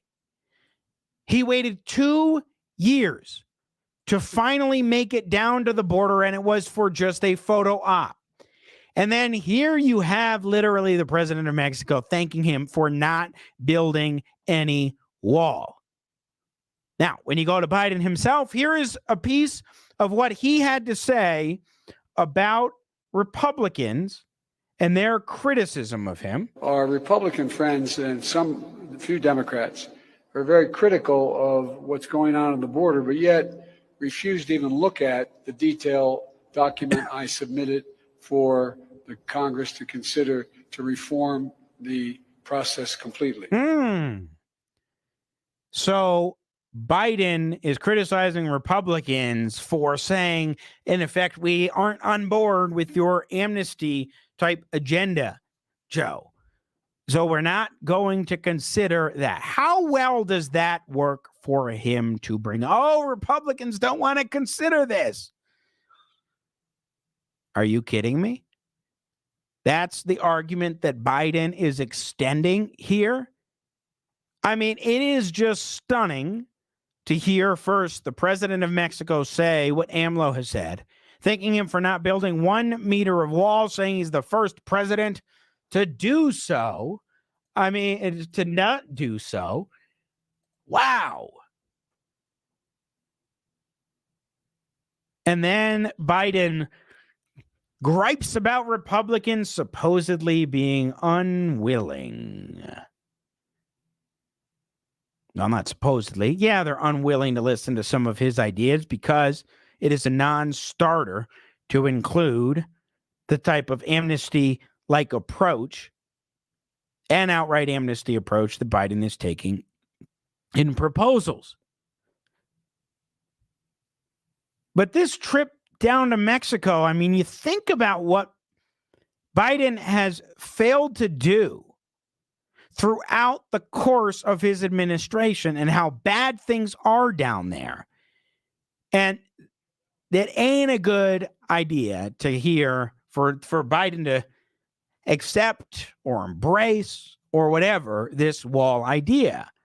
But when it comes to going down to the southern border, it also shows how little he cares about the issues. But here's something that really struck me. This is not the border specific, but it's something that Biden said while he was down there early on in his presentation. Since becoming president, I've been laser focused on rebuilding the U.S. economy from the bottom up and the middle out, not the trickle down economy. Because the bottom up and the middle out, it works because the wealthy do very well and everybody else does well too. But everybody does well. And from the bottom up means investing in priorities for working families. So there's some gobbledygook there. It's hard to follow along with his point. But he talked about trickle-down economy. And look, this is sort of a pet peeve. It triggers me whenever I hear the word trickle down, and I feel like I need to address it. Because there is no serious conservative economist or politician who has ever espoused the idea of trickle-down economics.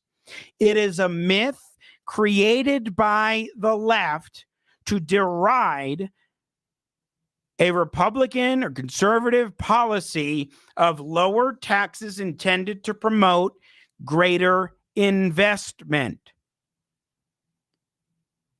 But there is nothing you can cite, anybody can cite, that shows Republicans espouse some sort of trickle-down theory. Think of Dr. Thomas Sowell, one of the great conservative economists of our time. He wrote a little 2012 treatise entitled Trickle-Down Theory and Tax Cuts for the Rich, and said, quote, "No such theory has been found in even the most voluminous and learned histories of economic theories, including J.A. Schumpeter's monumental 1,260-page History of Economic Analysis." This really is just a standard straw man from the left. And Sowell puts it this way: it is a classic example of arguing against the caricature instead of confronting the argument actually made. And I won't get into the economic reasons for the fallacies so much as to say that it is a reversal of economic events. It doesn't actually look at the intent of reducing taxes and how it is designed to be a rising tide that lifts all boats. Because there's a lot to the economics here of how it actually works. But let's go to the original source of trickle-down economics, because it traces back to an advisor of FDR, a speechwriter for Franklin Delano Roosevelt, and perpetuated by Democrats since then as a rhetorical device. It was FDR who made it up. And then it got into the lingo, and the Democrats have used it for decades and decades and decades. And it just is a pet peeve of mine whenever I hear trickle-down economics used to critique it and say it's not what Republicans and conservatives believe. And it is one of those issues of language created by the left that is then perpetuated in our common discourse. And here we are today still talking about it. and the Democrats continue to use it. And Republicans never push back and say, that's not what we are talking about at all, because it isn't what the right talks about at all in terms of its lower tax economic policy. Now, when we get to the House being in Republican control, they're looking at border security packages and immigration packages that are right for the agenda. Here's a question. Do you believe that Republicans will hold true on the immigration issue, on the spending issue, on the other subjects? There was a big deal that was struck last week. A lot of folks in the station, listeners, hosts, we were looking at it and examining it and wondering, okay, is this worth it? What are the deals that are being struck? What's the potential here as far as, well, you see Republicans negotiating a rules package, which was passed on Monday, that will do a number of things. But here's the question, 303-696-1971. Will Republicans actually abide by that? Will they follow through with their agendas, or will they eventually cave in that regard?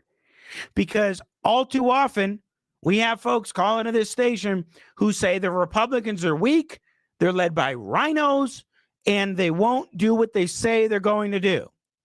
Is the deal last week worth it to the point where we will see that follow through? Here's a little bit of Elise Stefanik, the head of the House Republican caucus, just yesterday on the House GOP majority's agenda. Our first orders of legislative business have been exactly what we promised to the American people. We promised on day one to repeal Joe Biden's army of 87,000 new IRS agents, and yesterday we did just that. Today, we will counter the Chinese Communist Party with our Select Committee on China. We will vote to protect every American's constitutional rights with the new Select Subcommittee on the weaponization of the federal government. We will also vote to stop the Biden administration from selling our strategic petroleum reserves to China. So that's quite an agenda. Are they going to hold true to it? By the way, I really think Republicans are erring in one thing that we heard Stefanik say, we keep hearing them say, we repealed the 87,000 IRS agents. Let's be clear.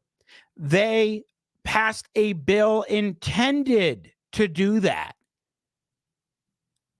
But the House approving said bill does not immediately mean repeal. It probably won't pass the U.S. Senate. It should pass the U.S. Senate. Republicans should advocate for it and champion it in the U.S. Senate. But that's not the same as actually doing it and completing the objective. Now, they completed the objective for their part. They voted to do it. But to say we repealed the 87,000 IRS agents is like saying the House repealed Obamacare. The House voted to repeal Obamacare. But then it went over to the United States Senate and John McCain killed it. It didn't happen. It takes two to tango in Congress, and it's the House and the Senate. So I think Republicans are unwise to sort of flippantly say we repealed the 87,000 IRS agents. We voted to repeal it. Will the Senate pass it? That's what they should be saying. We voted to repeal the 87,000 agents. Now it's incumbent on the United States Senate to do that because it's going to go after predominantly the middle class.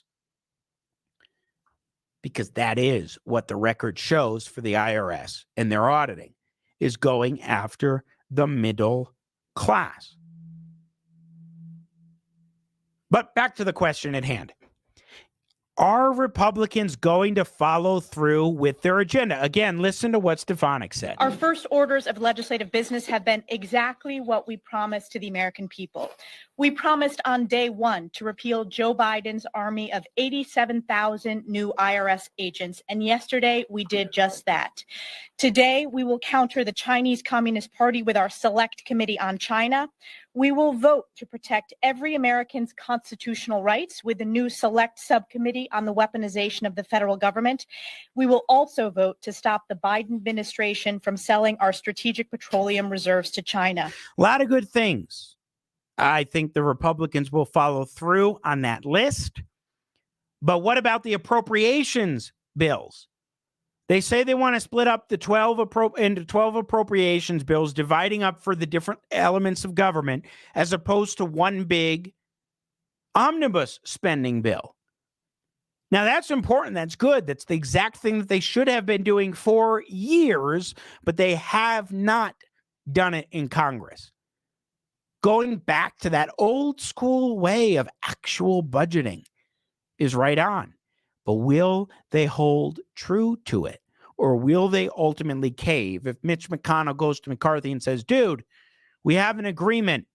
We really need to get this through and fund the government and forestall a shutdown, etc.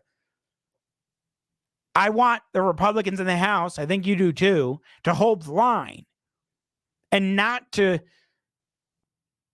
cave when there is no such thing as really a government shutdown. The essential services will continue. Government employees will be paid. They just may be paid delayed. The important thing is to get us back on track fiscally. It's critical. Stephen Littleton texting in, Jimmy, prior to the rebels holding up the McCarthy confirmation, I would say nothing will change. Now maybe some things will change, just maybe. Yes, just maybe is the right phrase because I don't know.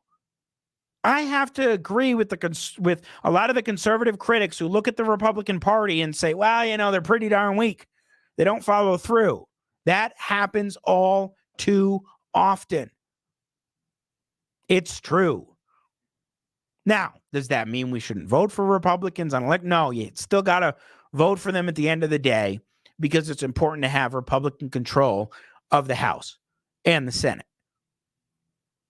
But there are means through which you can and should push back and get them on track.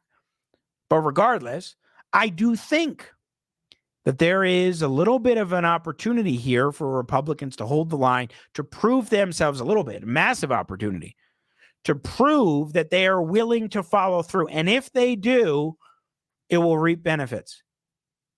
For those of you who are critical of Republicans for not following through, if they do so in this Congress, will that change your view? Will that encourage you to support Republicans more confidently and more significantly than you had previously? Will that change things a little bit? 303-696-1971. I'm Jimmy Sengenberger filling in for George Brauchler. On the other side, what's going on with student loans? Looks like the Biden administration has another strategy for writing off student loan debt. We will get to that and more coming up. Jimmy in for George. Give us a call, 303-696-1971. Keep the text coming. I'm Jimmy in for George. News Talk 710 KNUS.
Bottom of the hour, Jimmy Sengenberger in for George Brauchler, News Talk 710 KNUS. The FAA greenlit flights to continue about an hour and a half ago after shutting down all domestic air traffic for several hours earlier this morning, when the FAA's NOTAM system, that is Notice Air Missions, which alerts pilots and other personnel about airborne issues and other delays at airports across the country, failed.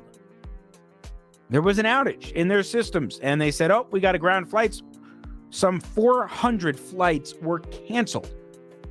United should have resumed its flights as of 8 o'clock Mountain Time.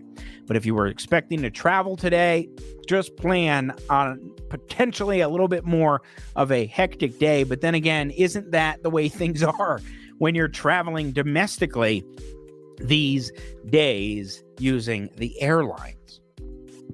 303-696-1971, our telephone number. You can also text into the show on the 710 KNUS app. Norma texting in, yes, the House of Representatives did their job. It is up to the citizens to put pressure on their senators by calling them. Absolutely. Calls, texts, faxes. Go there, try and get meetings. Respectfully make your voice heard. Without a doubt, that is crucial, especially when Republicans in the House are trying to hold the line in their majority on things, and the Senate isn't willing to play ball. You got to keep the House going strong. Give them the support that they need so they will follow through and hopefully, God willing, achieve the end objective. All right, let's go to Ronald in Denver. Up next, Ronald, you're on with Jimmy in for George. How are you? I'm fine. How are you? I'm doing pretty well, sir. So what's on your mind? This back and forth rhetoric is making me dizzy. Yes. I mean, when you see what's going on with Republicans in Congress, I get it. Certainly dizziness can be a symptom that comes from it. Why? Why are you dizzy in your mind, Ronald? Because the Democrats propose one thing, the Republicans come back with a counter offer, or what they think is a counter offer. The Democrats do something else. The Republicans do something else. Right. It's like madness. What the heck is going on here? So you're frustrated with the inability of both sides to work together. Yeah. Okay. Yeah. It's like they're playing chess and they're not really serious about anything. You know, I wonder if they're playing chess or at times if both political parties are just playing checkers, because sometimes that's what it seems like, that there may not be too much strategy going on there. Ronald, thanks for the call. I appreciate it. You know, I understand that sort of dizziness. I thought he was going to go in a different direction with that dizziness in terms of what's happening with Republicans and so forth inside the conference among Republicans. But it can get dizzy a little bit for average Americans like Ronald calling, when Republicans and Democrats are just trading barbs and trading ideas and trading comments and trading this and that, and they're not actually getting anything done or accomplishing any sorts of objectives. I can certainly understand that kind of frustration, to be sure. And when you look at the Republicans and the divisions that may be showing themselves within the conference, it's not hard to then add an additional layer of chaos in your mind, right? When you're like, okay, what's happening back and forth among the Republicans? Can you follow along with what they're saying? And will they follow through with their objectives? Will they follow through on holding Democrats to account? That is to be seen. Now, speaking of holding Democrats to account and thwarting the leftist agenda and the Democrat agenda writ large, Joe Biden finds himself now in court over his blatantly, flagrantly unconstitutional student loan forgiveness scheme. Well, now the Biden administration's education department, fearing that he will lose in court come June of this year, when the Supreme Court renders its ultimate verdict. That's when it's expected to be put out there. When a decision is anticipated to be released and determined. They're already preempting that with a brand new way of doing the income-driven repayment system. That would be one option for paying back student loans where it is based on income. New York Times reporting that the Education Department on Tuesday released long-awaited details on a piece of President Biden's student loan debt plan that would enable millions of borrowers to cut their monthly federal payments by more than half, perhaps the most consequential component of the president's broader initiative to make the student loan system more manageable. That's an interesting phrase. Given that, the economic data, I've been researching, writing, speaking about this for years.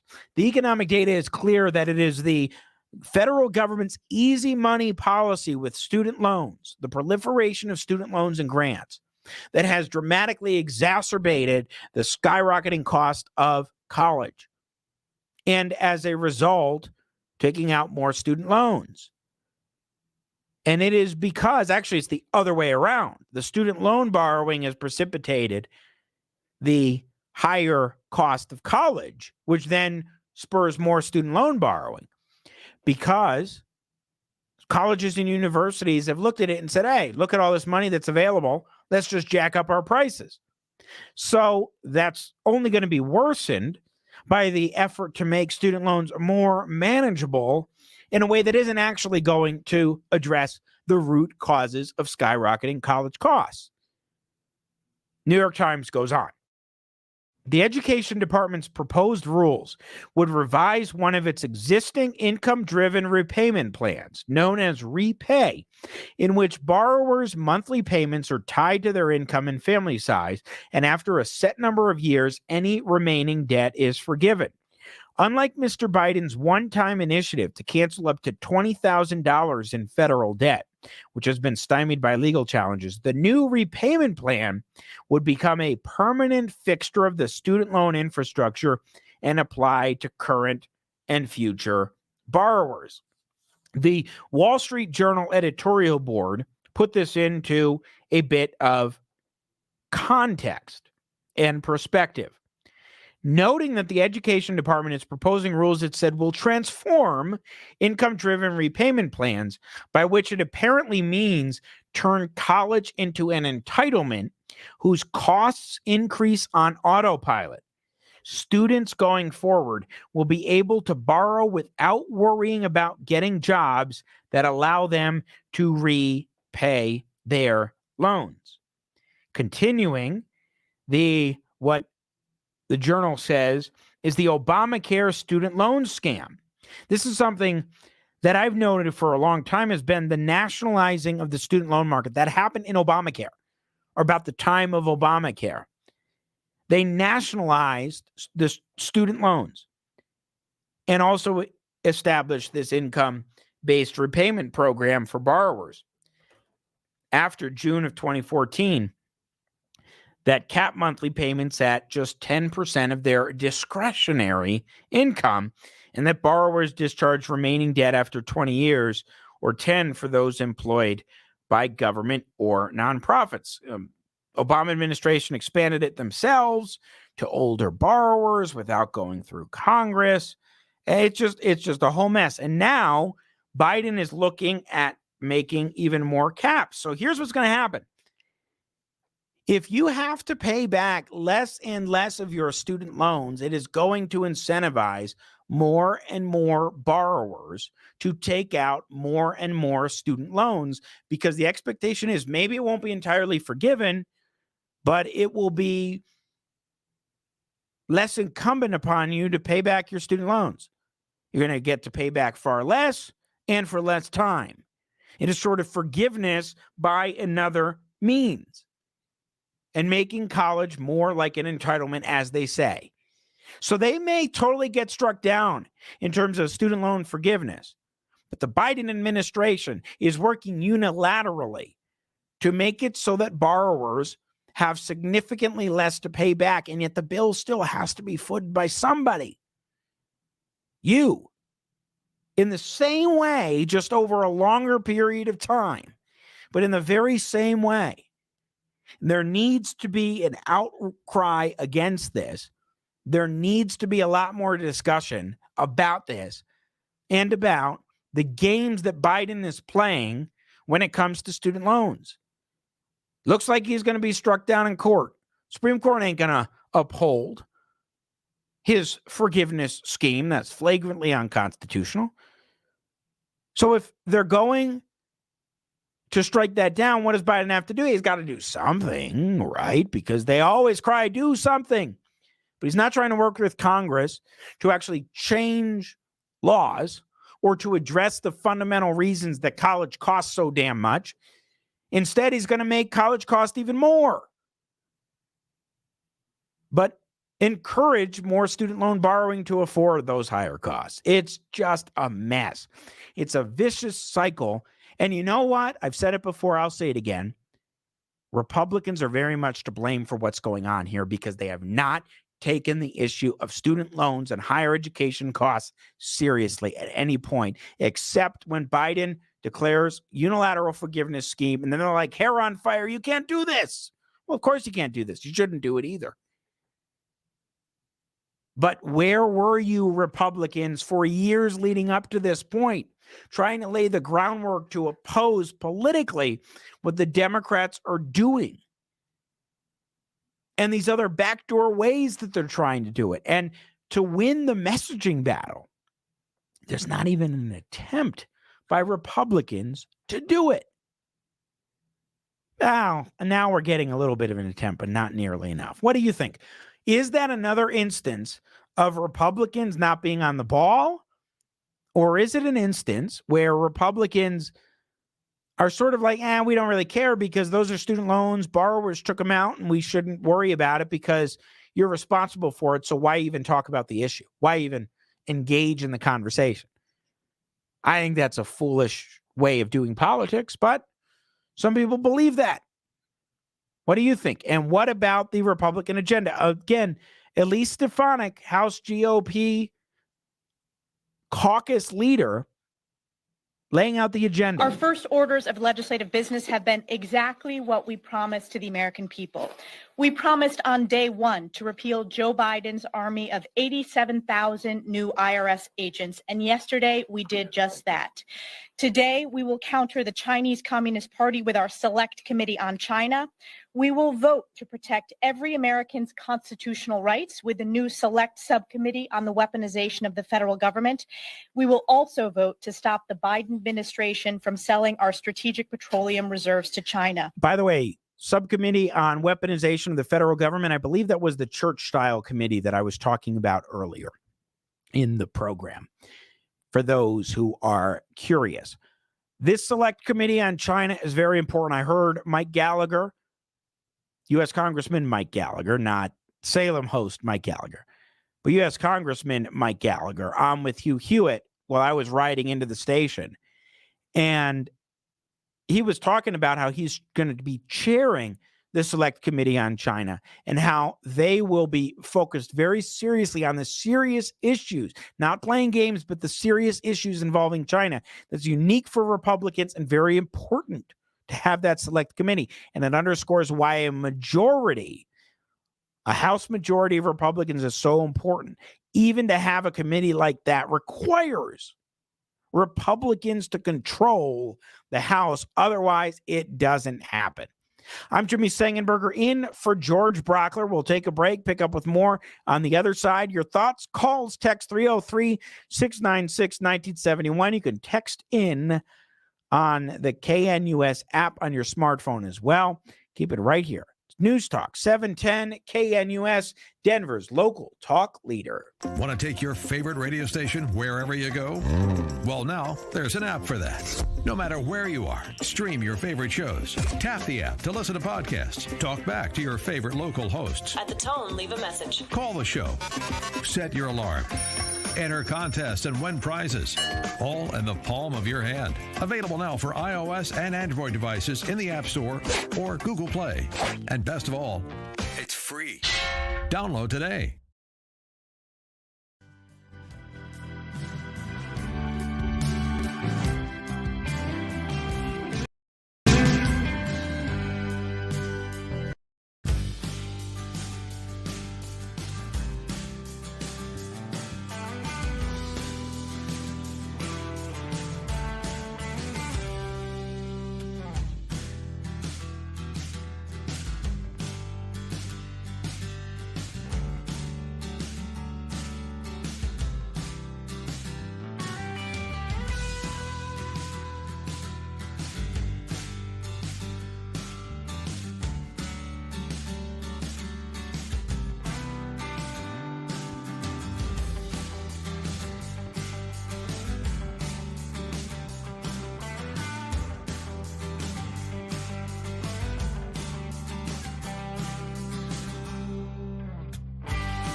Eleven minutes before the top of the hour, we will be joined by Michael Fields, president of Advance Colorado, to dive into some of the things we're learning from the legislative session today in Colorado, which happens to be as well sort of kinda the subject of my own Colorado politics column entitled The Grim Economic Truth of Family, which is that paid family and medical leave program, public option. 2 programs, family and public option. There is a healthcare program called the public option in Colorado, health insurance option, and it ain't performing very well. And that's similar to Washington State and other states that have been implementing these programs in terms of enrollment, in terms of costs, in terms of a variety of factors. And the paid family leave program already isn't going to have it be enough to be solvent. It's kicking in, raising money, taking money out of your paychecks already. But next year is when it kicks in. And it ain't going to be solvent, according to a new study from the Common Sense Institute. We'll talk a little bit about both of those programs with Michael Fields as well, coming up in the next hour. Looking here, 36 degrees is supposed to be the high, and it is already snowing out today. My hope, my prayer is that the snow won't keep going, that we will have a change in the weather so that it gets a little bit warmer and we can continue with the melting of snow and ice as opposed to adding more snow and ice. Now, tomorrow, high is supposed to be 48, and it's going to be a sunny day, no snow. 55 on Friday, 59 on Saturday. So hopefully by mid-weekend, we will have something warmer and better when it comes to not only the weather, but the snow and ice melting as well. Again, Jimmy Sengenberger in for George Brauchler here on News Talk 710 KNUS. And look, there is no end to the nonsense that we keep seeing coming out of the Biden administration. And of course, we have the classified documents story. I mean, again, this is Biden's justification for that yesterday. But I don't know what's in the documents. My lawyers have not suggested I ask what documents they were. I've turned over the boxes. They've turned over the boxes to the archives, and we're cooperating fully with the review, and which I hope will be finished soon, and there'll be more detail at that time. What? Gobbledygook kind of defense, especially for somebody who just last year said this about Donald Trump. When you saw the photograph of the top secret documents laid out on the floor at Mar-a-Lago, what did you think to yourself looking at that image? How that could possibly happen, how anyone could be that irresponsible. And I thought, what data was in there that may compromise sources and methods? By that, I mean names of people who helped, or et cetera. And it's just totally irresponsible. Totally irresponsible, but not Joe Biden when 10 classified documents randomly showed up just 6 days before the midterm elections, by the way, and we're only now hearing about it this week. Randomly showed up at the University of Pennsylvania at the Penn Biden Center. And Trump is solely the irresponsible one. Well, now, folks, Biden is coming for your gas stove. The Consumer Product Safety Commission might ban gas stoves at the federal level, meaning nationwide. Their commissioner, Richard Trumka Jr., did an interview this week with Bloomberg News, where he teased that the agency is going to be proposing new rules for gas stoves, which could even include a ban, saying this is a hidden hazard. Any option is on the table. Products that can't be made safe can be banned. Now, he's not worried about, say, accidental burns, which actually, if you think about it, are a hazard that you can get from electric range tops. They stay hot for a long time, can stay hot, usually do, for a while after they are turned off, the electric ones. But as the Wall Street Journal points out, the agency's purported concern is that gas stoves cause indoor air pollution and asthma, though there's scant evidence to support such claims. Even the EPA, Environmental Protection Agency, says, quote, gas stoves and gas fireplace inserts do not require EPA certification. So whether designed to burn natural gas or propane, they burn very clearly, emitting very little pollution, the EPA says, adding that, quote, many cooking appliances and the process of cooking itself can increase levels of indoor PM particulate matter. I mean, what is going on here? Banning gas stoves from the Consumer Product Safety Commission, which you would think is about the safety of products for individual consumers on things like, are you going to get burned from using that kind of a stove? That's one thing. But then you go to the EPA, and they're the ones who actually deal with environmental issues with things like natural gas. And they say, oh, there's nothing to worry about natural gas stoves themselves. Whether designed to burn natural gas or propane, they burn very clearly, emitting very little pollution.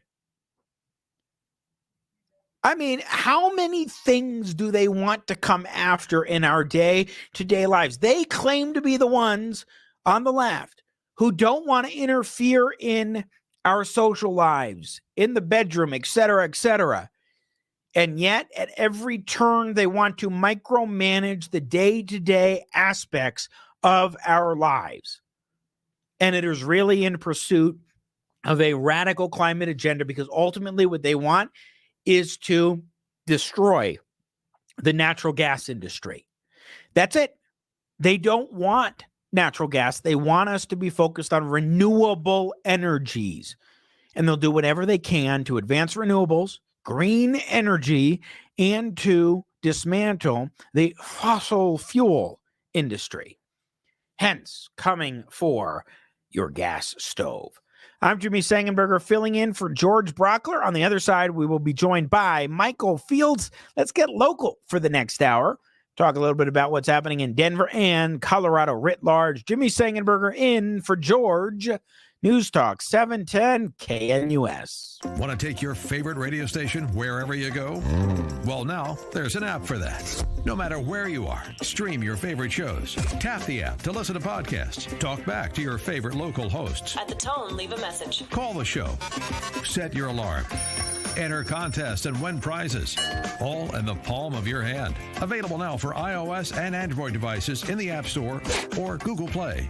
And best of all, it's free. Download today.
Final hour, Jimmy Sengenberger in for George Brauchler. Deborah Flora coming up at 3.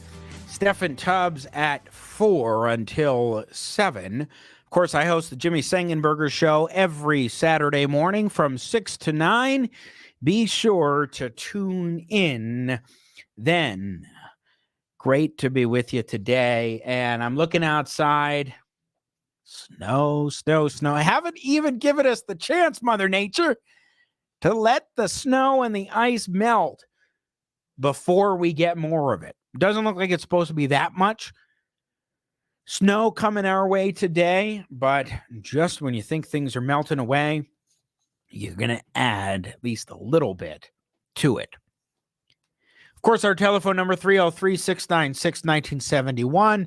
We'll open up the phones in the next segment. We've also, of course, got the app on your smartphone, 710 KNUS app, where you can text in to the show. Please feel free to do so there. Dan Crenshaw of Texas losing a committee chairmanship because he called Republican holdouts last week terrorists.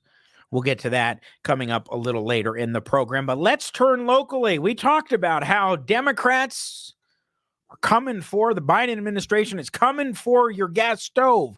Well, what are they doing here in Colorado? There's lots to talk about, including how they are once again coming for your Tabor refunds. To dive into that and more as the legislative session gets underway, I'm pleased to be rejoined by Michael Fields, president of Advance Colorado, who joins us now. Good morning, Michael, and Happy New Year. Good morning, Jimmy. Good to be on with you, and Happy New Year to you, too. Good to be with you. So we were just talking during the break about one of those things that we're now all realizing is this 10-cent per bag fee, yes, fee, as they call it, that has now been slapped on all across the state. Then there'll be the outright ban next year when that happens. And just to kind of set us up for where we are at, you have a coalescence of factors, and Axios did a great piece, I think over the weekend or last week, on the coalescence of all of these taxes in Colorado that are just hitting us right at the beginning of the year, and they're piling and piling up, Michael. Yeah, and you think about it, the Governor Polis ran on the fact that he wanted to save people money, delayed some of these fees that are now going to be starting up. Think the gas fee, delivery fees that started a few months ago. You mentioned the plastic bag fee. Axios, the headline was Colorado hit by tsunami of higher taxes, new fees, and paycheck cuts. And that's what's happening in Colorado heading into the new year. And really, you think of some of these other things that are going up, like property taxes are going to be increasing. And then, you mentioned they're coming after our Tabor refund. So I don't know how they're going to be saving us money when they're taking more of it through fees and taxes. Well, they aren't. I mean, let's go to one example. So they're not just taxing plastic bags. They're also taxing paper bags. And of course, they call it a fee because that's what they always do to avoid get around Tabor. Yeah, exactly. That nasty, nasty, diabolical Tabor thing. But one thing that you're now noticing is Grubhub and DoorDash and those kinds of companies now have an additional fee that is put in place for their services. And then on top of that, you go to a restaurant now and those paper bags have often now 10-cent fees. Like they're adding costs even more to that kind of service that everybody, including millennials and Gen Z most especially, use on a regular basis. Yeah, and when it comes down to it, somebody has to pay for it, and it always gets passed on to consumers. And so we talk about inflation, we talk about the cost of living being higher than ever in Colorado. This is the kind of stuff that adds up 10 cents, 27 cents, et cetera, on everything. Then we end up paying a lot more. Government gets bigger and bigger and bigger, and that's how we end up with, over a $40 billion budget here in Colorado when wages aren't going up nearly as fast as government spending is.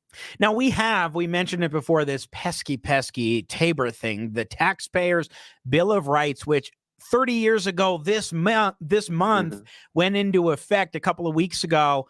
I wrote about the gloriousness of Tabor and what it has done for us, including letting us keep more of our money, because when the government brings in more money than its cap allows, then that has to go through a formula, but it has to go back to the people. Well, now, once again, Michael, the Democrats are trying to target our Tabor refunds under the guise of education funding to pay teachers more. Yeah, so a couple things. One is we've had more money going into education than ever the last few years. You think about, the COVID money that went in.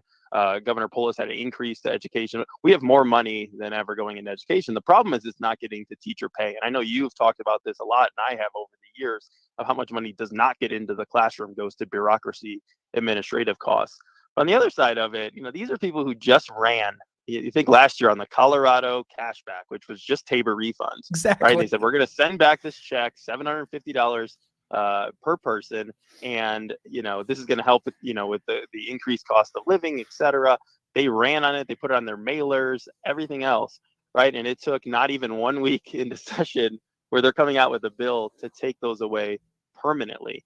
And think about the amount of money we're talking about. The 4-year projection, over $9 billion that they're trying to take away from us that we would get under the Taxpayers' Bill of Rights. And so if they do bring this, it would go to voters this year.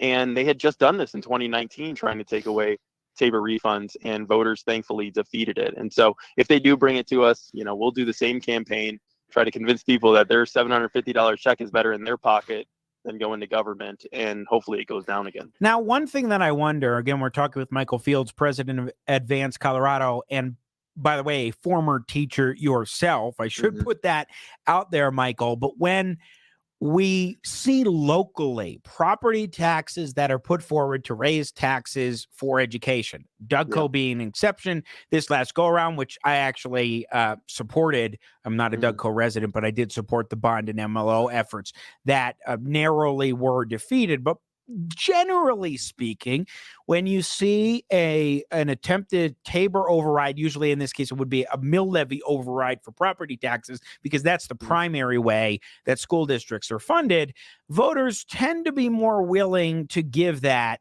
a go because it's for teacher pay or whatever with education. Do you think that's part of the thinking of the Democrats here is, well, maybe we can finally get rid of this pesky Tabor cap in order to do that, do it by saying we're going to pay teachers more? I think that's the approach. They know that people want teachers to get paid more, and it will always use that. It'll pull the highest, out of anything. And so, yes, I think that's the overall approach, but I think it's been tried before, and it's not successful because people know that the money is not being used the right way. And I think to your point, the local ones tend to be more successful because they're very specific. And, this is a question: do you trust your school district? Do you touch the school board in charge? Yeah. Do you think the money's going to go there? It might be sunset. Could have. There's times when voters will reject something, and then they want the people bringing it to make it more specific, to make it better, to have more accountability. Then they'll pass it. At the state level, there's very little trust, and for good reason, right? All the things we're talking about that they're doing, getting around Tabor, et cetera. People statewide have a lot different view than they do locally, and I think that's good. I think the accountability is better on the local side of things. Well, but one more point on yeah. property tax. Property taxes are going to be going up so much that even if you don't adjust those mills, because our housing values have gone up, we're going to be paying so much more. Education's going to get so much more money. I think the balance is off, and that we're going to be paying too much, and people are going to have a hard time staying in their homes after 2024 with these new assessments. But that's a discussion that can be had at the local level more than the state level. Yeah, a good point. And just real quick, back onto the funding at the state level of education for the idea of more teacher pay, et cetera. I wonder how confident the people of Colorado would be that the money that they would give to the state would actually make it to their school district. I mean, that is a big difference between their willingness, go to your point, their willingness to say, okay, we'll give more money for a local school district versus the state is, you do know it's going to go to your district and you have your own confidence level for that district, as opposed to the state where it may or may not really make it much to you. Yeah, and I think that's a great point, in that this is a statutory change, right? And so at any point, one, money's fungible, right? So they can say, oh, no, that is going to education. We're just going to spend more money on something else. But two, they could actually go in after we approve that money going to government. They could change where that money goes. And that's always the danger in these types of measures, is that it's not a constitutional amendment where they have to do it. Once we say, you know what, that sounds good, you can have this money, they can change it, either, actually change the law, or just say, oh, money's fungible, now we're going to put more towards these other programs that we want to do. And so I think there is that mistrust for very good reason. And this goes all the way back to Ref C, right? When they first took Tabor refunds for 5 years, they didn't spend it the way that they said they were going to. And I think people remember that, for people who have been here and voting for a couple decades now. Well, and then I always thought it was kind of funny that the last time they tried this big Tabor grab, let's do away with Tabor and let the state take the money, it was called Prop CC, which to me was like doubling down on referendum C from back in the mid 2000s. Again, Michael Fields, our guest. I want to shift gears here to something else. This was really interesting. Now, this one is not something that was passed by the legislature. It was passed by voters in Colorado a couple years ago in 2021.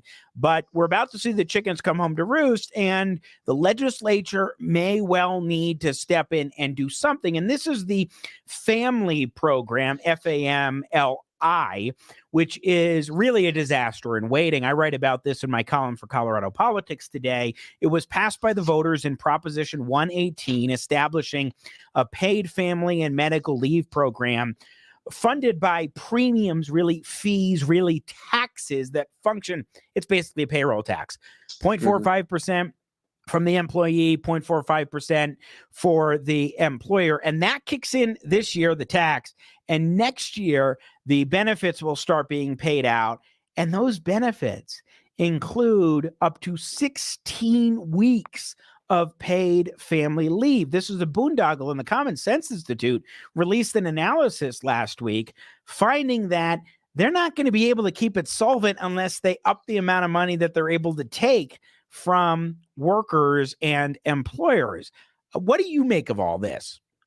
Yeah, I think it's going to be a big issue. I'm glad the Common Sense Institute did this report. I would encourage everybody to go and look at it. But basically, you're right that they're saying the projections that the state are showing, aren't going to be what really happens, given the fact that we've seen this in other states. And you mentioned Washington is a state that has done this, but you just add up the numbers over the next few years, and it's going to become insolvent at some point.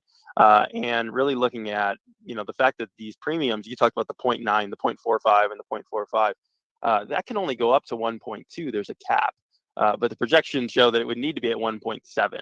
And so thinking about that, there's going to have to be an adjustment. As you mentioned, the legislature is going to have to come in and do something to adjust those benefits in order to make it be solvent. And so this is another one where, good intentions, people read it on the ballot and they think, oh, I'm sure the numbers will add up. This sounds like a great idea.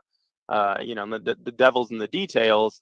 And it looks like this is going to be not only a big burden on employers and employees, but it's going to be something that, is not sustainable over the long run.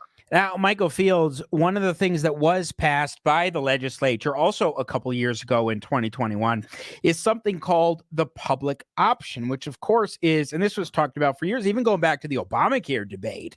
Some Democrats were particularly advocating for it, but it was stripped out of the final version of the so-called Affordable Care Act. But it's setting up this public option, standardized government health insurance options that may, and Colorado's the second one to do it. And it requires that you offer a particular plan that has a premium rate that is 6% less than those it offered last year, starting this year. 2024, it's got to be 12%. And then they have requirements for 2026 on. But people aren't signing up for this, and you only have one insurance provider in Colorado that even offers this kind of a plan. And looking at Washington State and others, Politico did a survey of 3 states that tried to do this public option, and they've been absolutely floundering in this. It has not worked out. And to me, it's another instance of the state here trying to get involved in dictating to the private economy what it should be doing as far as health insurance or whatever else, and it's completely going awry. Yeah, it doesn't work. And you look at, the numbers don't add up, and you have less competition, right? You have one insurer that's going to participate in this, it's something that should make people very nervous, because you're talking about a healthcare system that is so important. I mean, think about COVID that happened, or things that happen. The quality of healthcare has to remain strong. But this is something where the state government's going to have to step in if the numbers don't add up and put more money. And so, to your point about taking our Tabor refunds, this is one where, okay, they're going to say, oh, that's all going to education, but it's going to have to go to help shore up family leave. It's going to have to go to the public option in healthcare. Exactly. And so I'm very worried about the growth of government, trying to get government to fix every problem.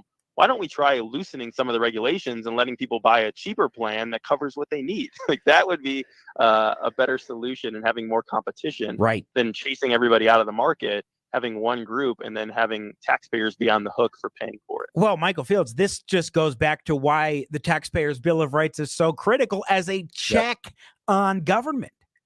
It's the only check right now, given the fact that Democrats, liberals control everything.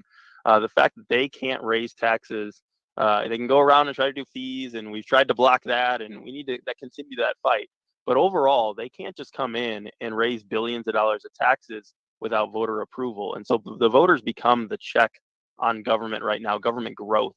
And so I hope that people, look into Tabor more. It's very popular. The polling is even higher after those $750 checks went out. But it is so important, given that we have, no power in the state right now as conservatives, and we need to claw it back. But in the meantime, Tabor is what's, the only roadblock for liberals right now. So we are just in the very first days of the legislative session. What will you be watching over the next 100 plus days, Michael Fields, and what should folks be paying attention to? Yeah, I think, a lot of times these bills come up late, as we mentioned. And so all these economic issues, the increased fees, you mentioned green energy mandates on the national level, but it'll come on the state level. You think about crime. Crime's another issue. Governor Polis said, hey, we want to be top 10 safest states in the country. Well, how are we going to do that when there's bills about cashless bail or trying to lessen penalties for criminals? And so we'll watch the crime issue really closely. And then education too. There could be an assault on charter school funding, on trying to block more school choice in the state. And so there's a lot of issues. They've been going after oil and gas for years, and all these other sectors. But on education, school choice going to remain something that Coloradans value or not. And so kind of these broader categories of crime, education, some of these economic and tax issues is what we're going to be watching in Advance Colorado. Yeah, and I'm definitely attuned to the gun control efforts. I mean, we've got the most extreme gun control bill you could imagine already introduced. Totally unconstitutional, but they're going to go and try to do it, I'm sure. But yes, that's another big issue to watch this year. And flagrantly unconstitutional, not just under the federal constitution, but Colorado's state constitution as well, just to be sure. Michael Fields, president of Advance Colorado, always great to check in with you, my friend. Happy New Year, and look forward to more conversations throughout the session. Thanks for having me on. Happy New Year, Jimmy. You as well. Once again, Michael Fields joining us, Jimmy Sengenberger in for George Brauchler. What do you make of the state of Colorado? And I don't mean the state of Colorado, this beautiful state, but the state of this state. And where we are at right now, what the Democrats are trying to achieve, and the disastrous consequences of their policies and their programs, whether they pass it through the legislature or they con the people of Colorado into approving it. My column today in Colorado Politics, The Grim Economic Truth of Family and Public Option, ends this way. It is said that the road to hell is paved with good intentions. The public option and family programs may be well-intentioned, but failure to consider economic reality has inevitably doomed them both. Eventually, who is the government going to force to make up the shortfalls? Now, it ends with that question, but the answer really is you and me. It's what they're going to do if they feel the need to do that instead of backpedaling on the agenda that they've pursued. Polis won't even eliminate the 2-cent gas tax increase. And the new fee that's supposed to go into effect on July 1st. there really is an additional gas tax. Tells you exactly where the priorities are for the Democrats who control the governor's mansion and the General Assembly. I'm Jimmy Sengenberger filling in for George Brauchler. On the other side, a couple more things going on locally and nationally. Dan Crenshaw losing his committee chairmanship after calling GOPers terrorists. That's a little interesting story. What do you make of that? Should there be consequences? I would think that it's not just Dan Crenshaw, it's people on all sides of that debacle last week that maybe should face some sort of consequences for language that got too heightened, etc. But not so sure how many people will actually get the kind of penalty that a Crenshaw did. Keep it right here. You're listening to Denver's local talk leader, News Talk 710 KNUS. Want to take your favorite radio station wherever you go? Well, now there's an app for that. No matter where you are, stream your favorite shows. Tap the app to listen to podcasts. Talk back to your favorite local hosts. At the tone, leave a message. Call the show. Set your alarm. Enter contests and win prizes, all in the palm of your hand. Available now for iOS and Android devices in the App Store or Google Play. And best of all, it's free. Download today.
29 minutes before 10 o'clock. It is snowing out with a high of 36. Chillier today, but it will start picking up again in the next few days. Supposed to be sunny, and by Saturday will be 59 degrees. And as I keep saying, hopefully the snow and ice that we have gotten will finally melt by then before we add more to the streets that seem to never end with their snow and ice. I'm Jimmy Sengenberger in for George Brauchler today. News Talk 710 KNUS. Our telephone number 303-696-1971. You can text into the show on the 710 KNUS app on your smartphone. Adam Shifty Schiff and Eric Swalwell are both being tossed from the House Intelligence Committee by Republicans, saying you're not allowed on this committee any longer.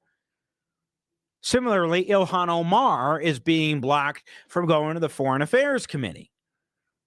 Now, on the one hand, I don't like this per se. One party going after the other party on committee appointments, but Democrats opened the door wide open over the past few years in their own way. Now, what's good for the goose is good for the gander. But they're not the only ones to lose positions on committees, including leadership positions. For example, Adam Shifty Schiff was the chairman of the House Intelligence Committee. Now he's being tossed off the Intelligence Committee.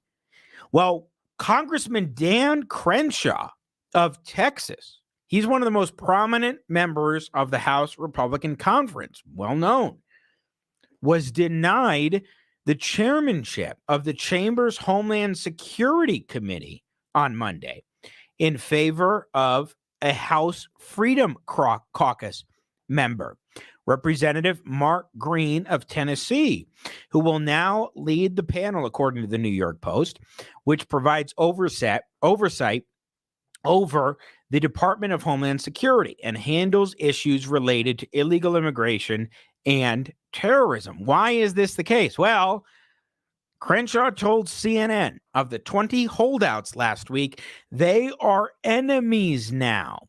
They have made it clear that they prefer a Democrat agenda than a Republican one.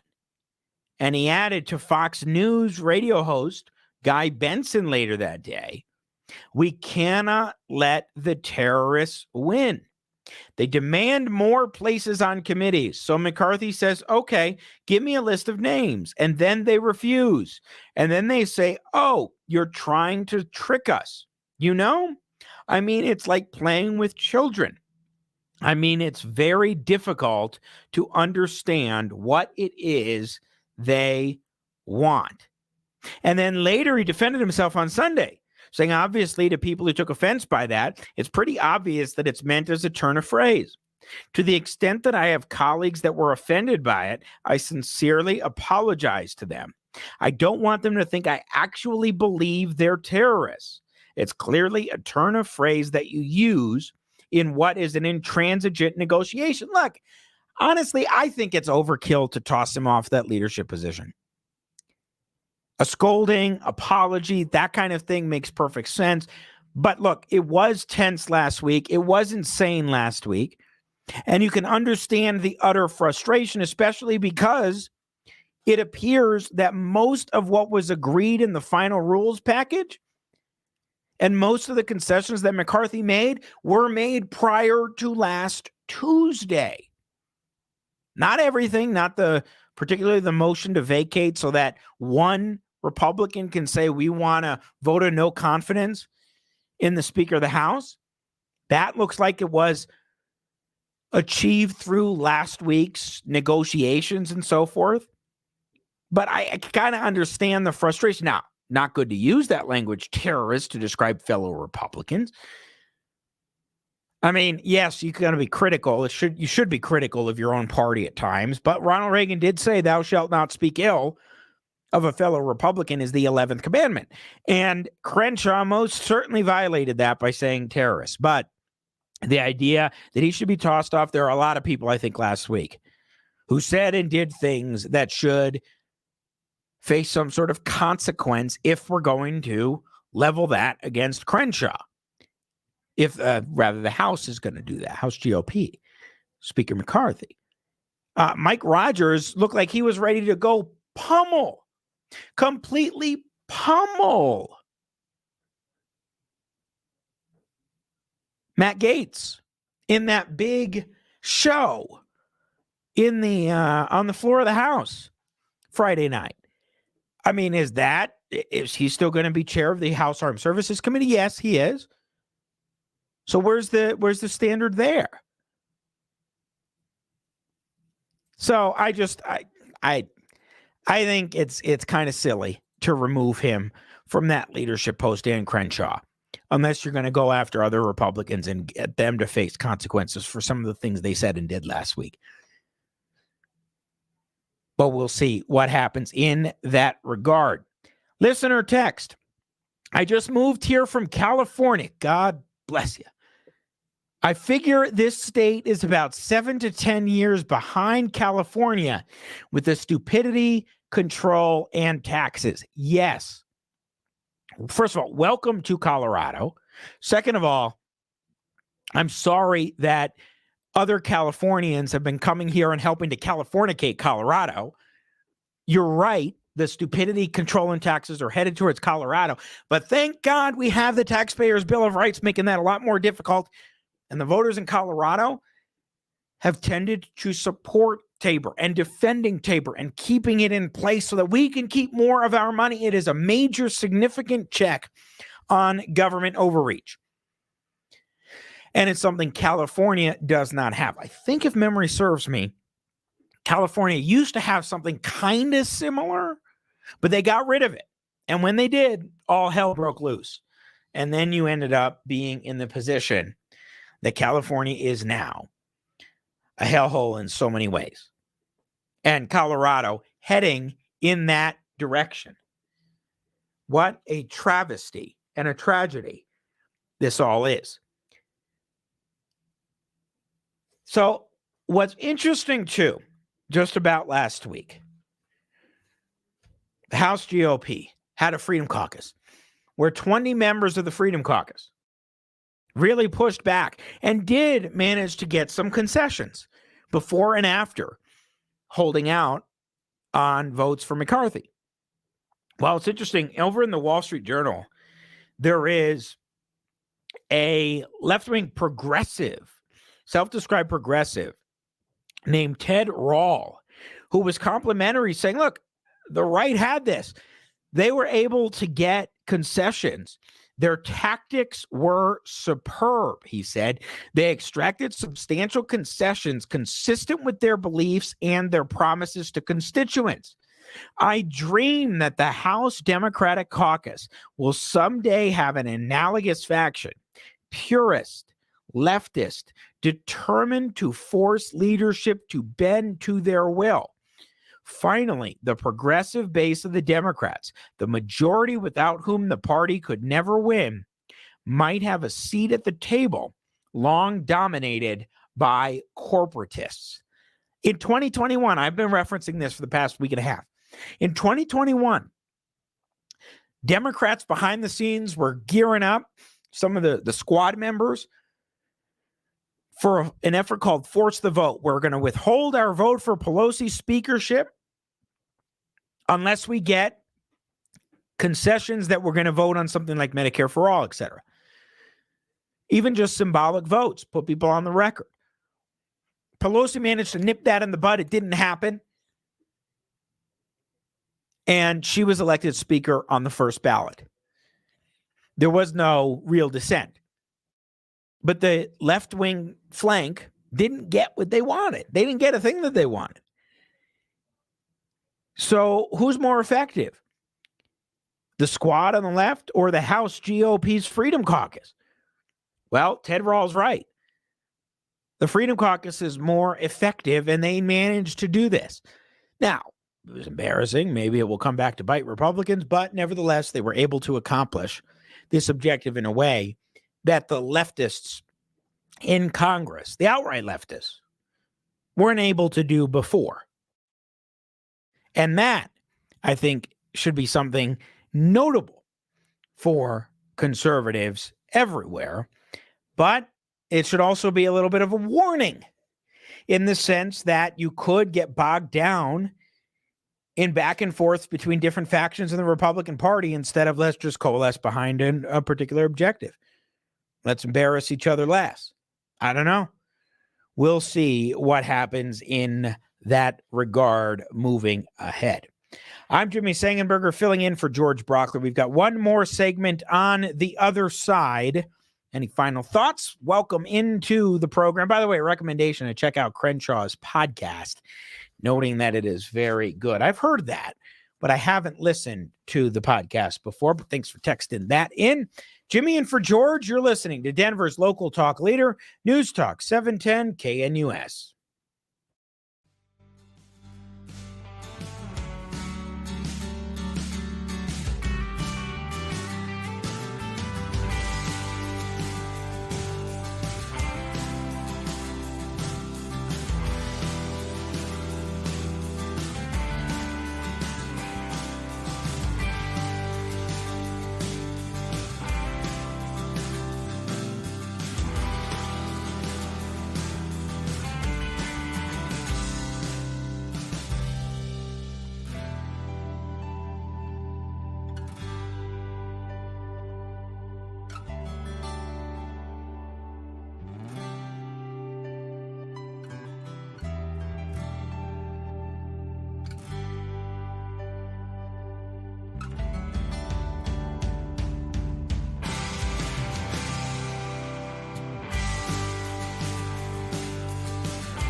Final segment, Jimmy and for George. That is Jimmy Sengenberger filling in for George Brauchler today on this snowy and cold Wednesday, January 11th, 36 degrees, as we are, 13 minutes or so before 10 o'clock. Yesterday, Joe Biden was at a summit with Mexico's President Andrés Manuel López Obrador and Prime Minister Justin Trudeau of Canada.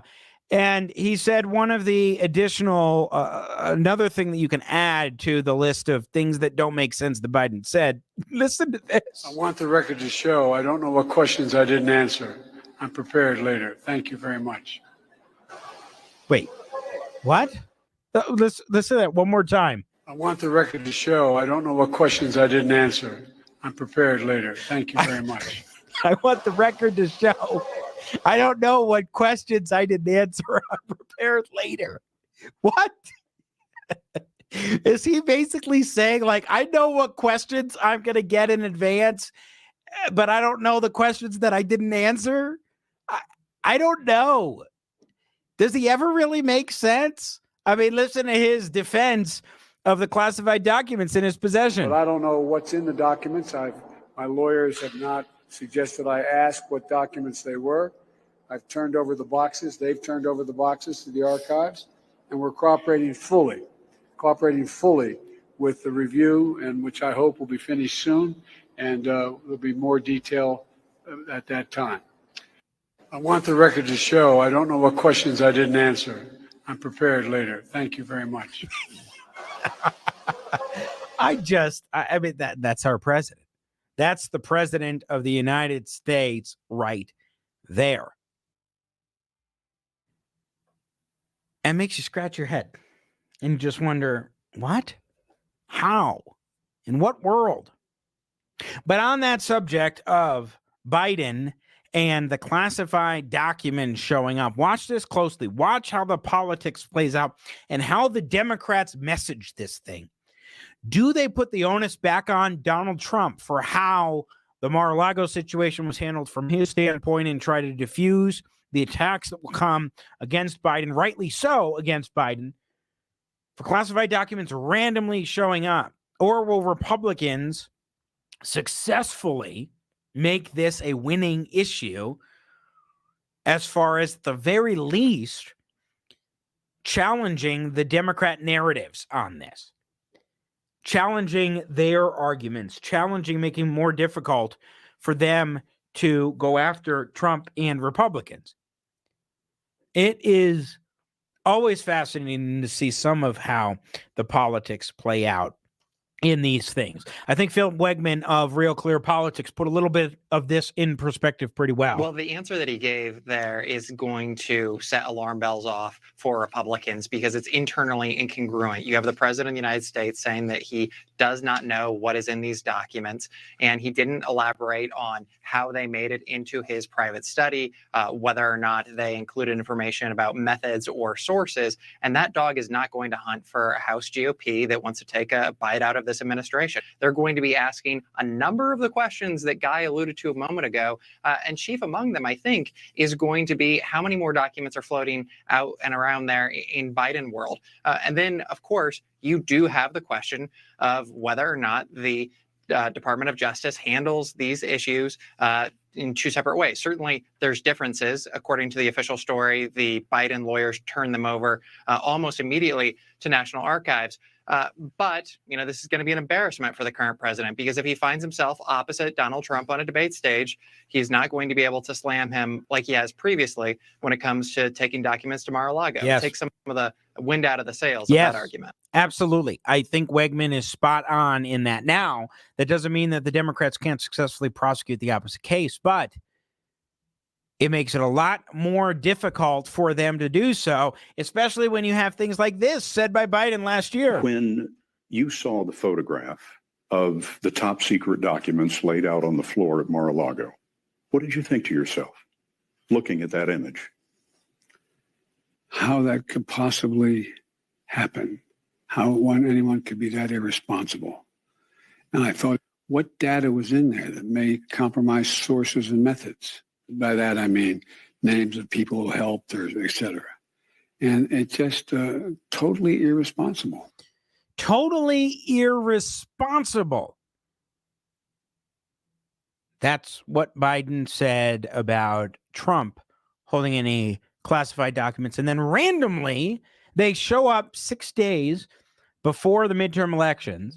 They show up at this so-called think tank, the Penn Biden Center at the University of Pennsylvania. Yeah, they're turned over 24 hours after that, but how the hell did they show up? What were they? How did they get there?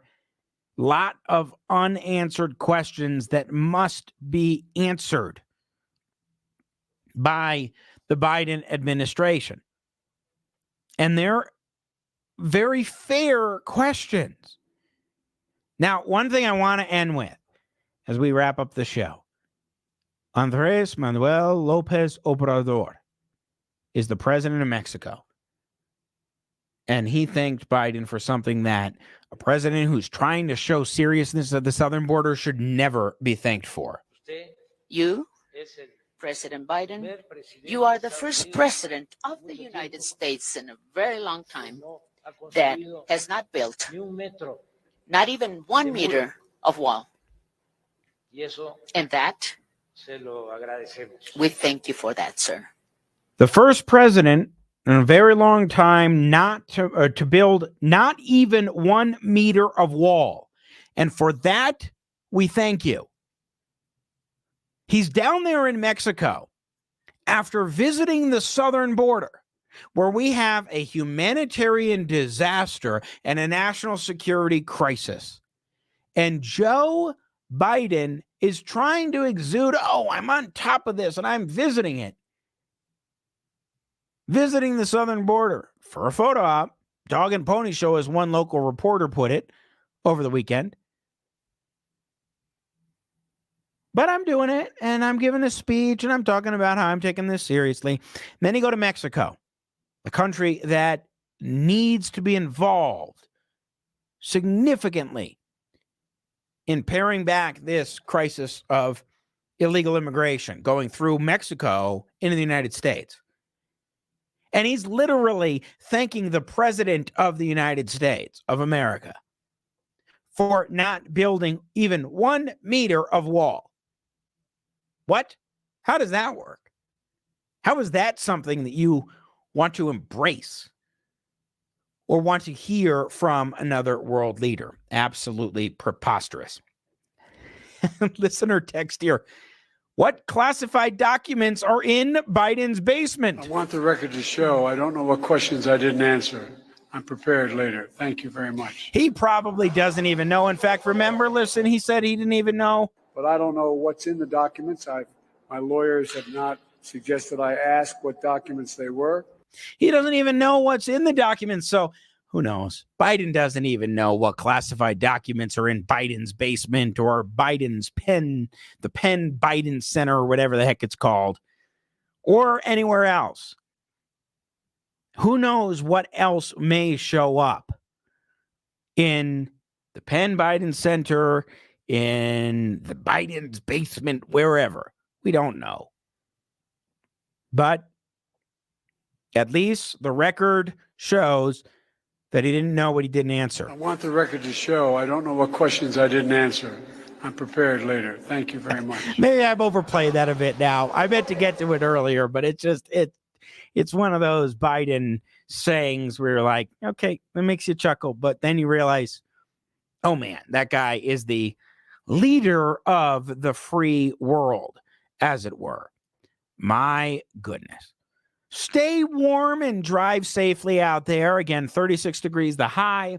Going to be getting some more snow today, but it will warm up and be fully sunny out in the next few days. And be sure to tune in Saturday morning, 6 to 9, right here on News Talk 710 KNUS for the Jimmy Sengenberger Show, which indeed does run every Saturday morning from 6 to 9. So we'll see you then and there. Again, stay warm outside, enjoy the day, and that's it for me.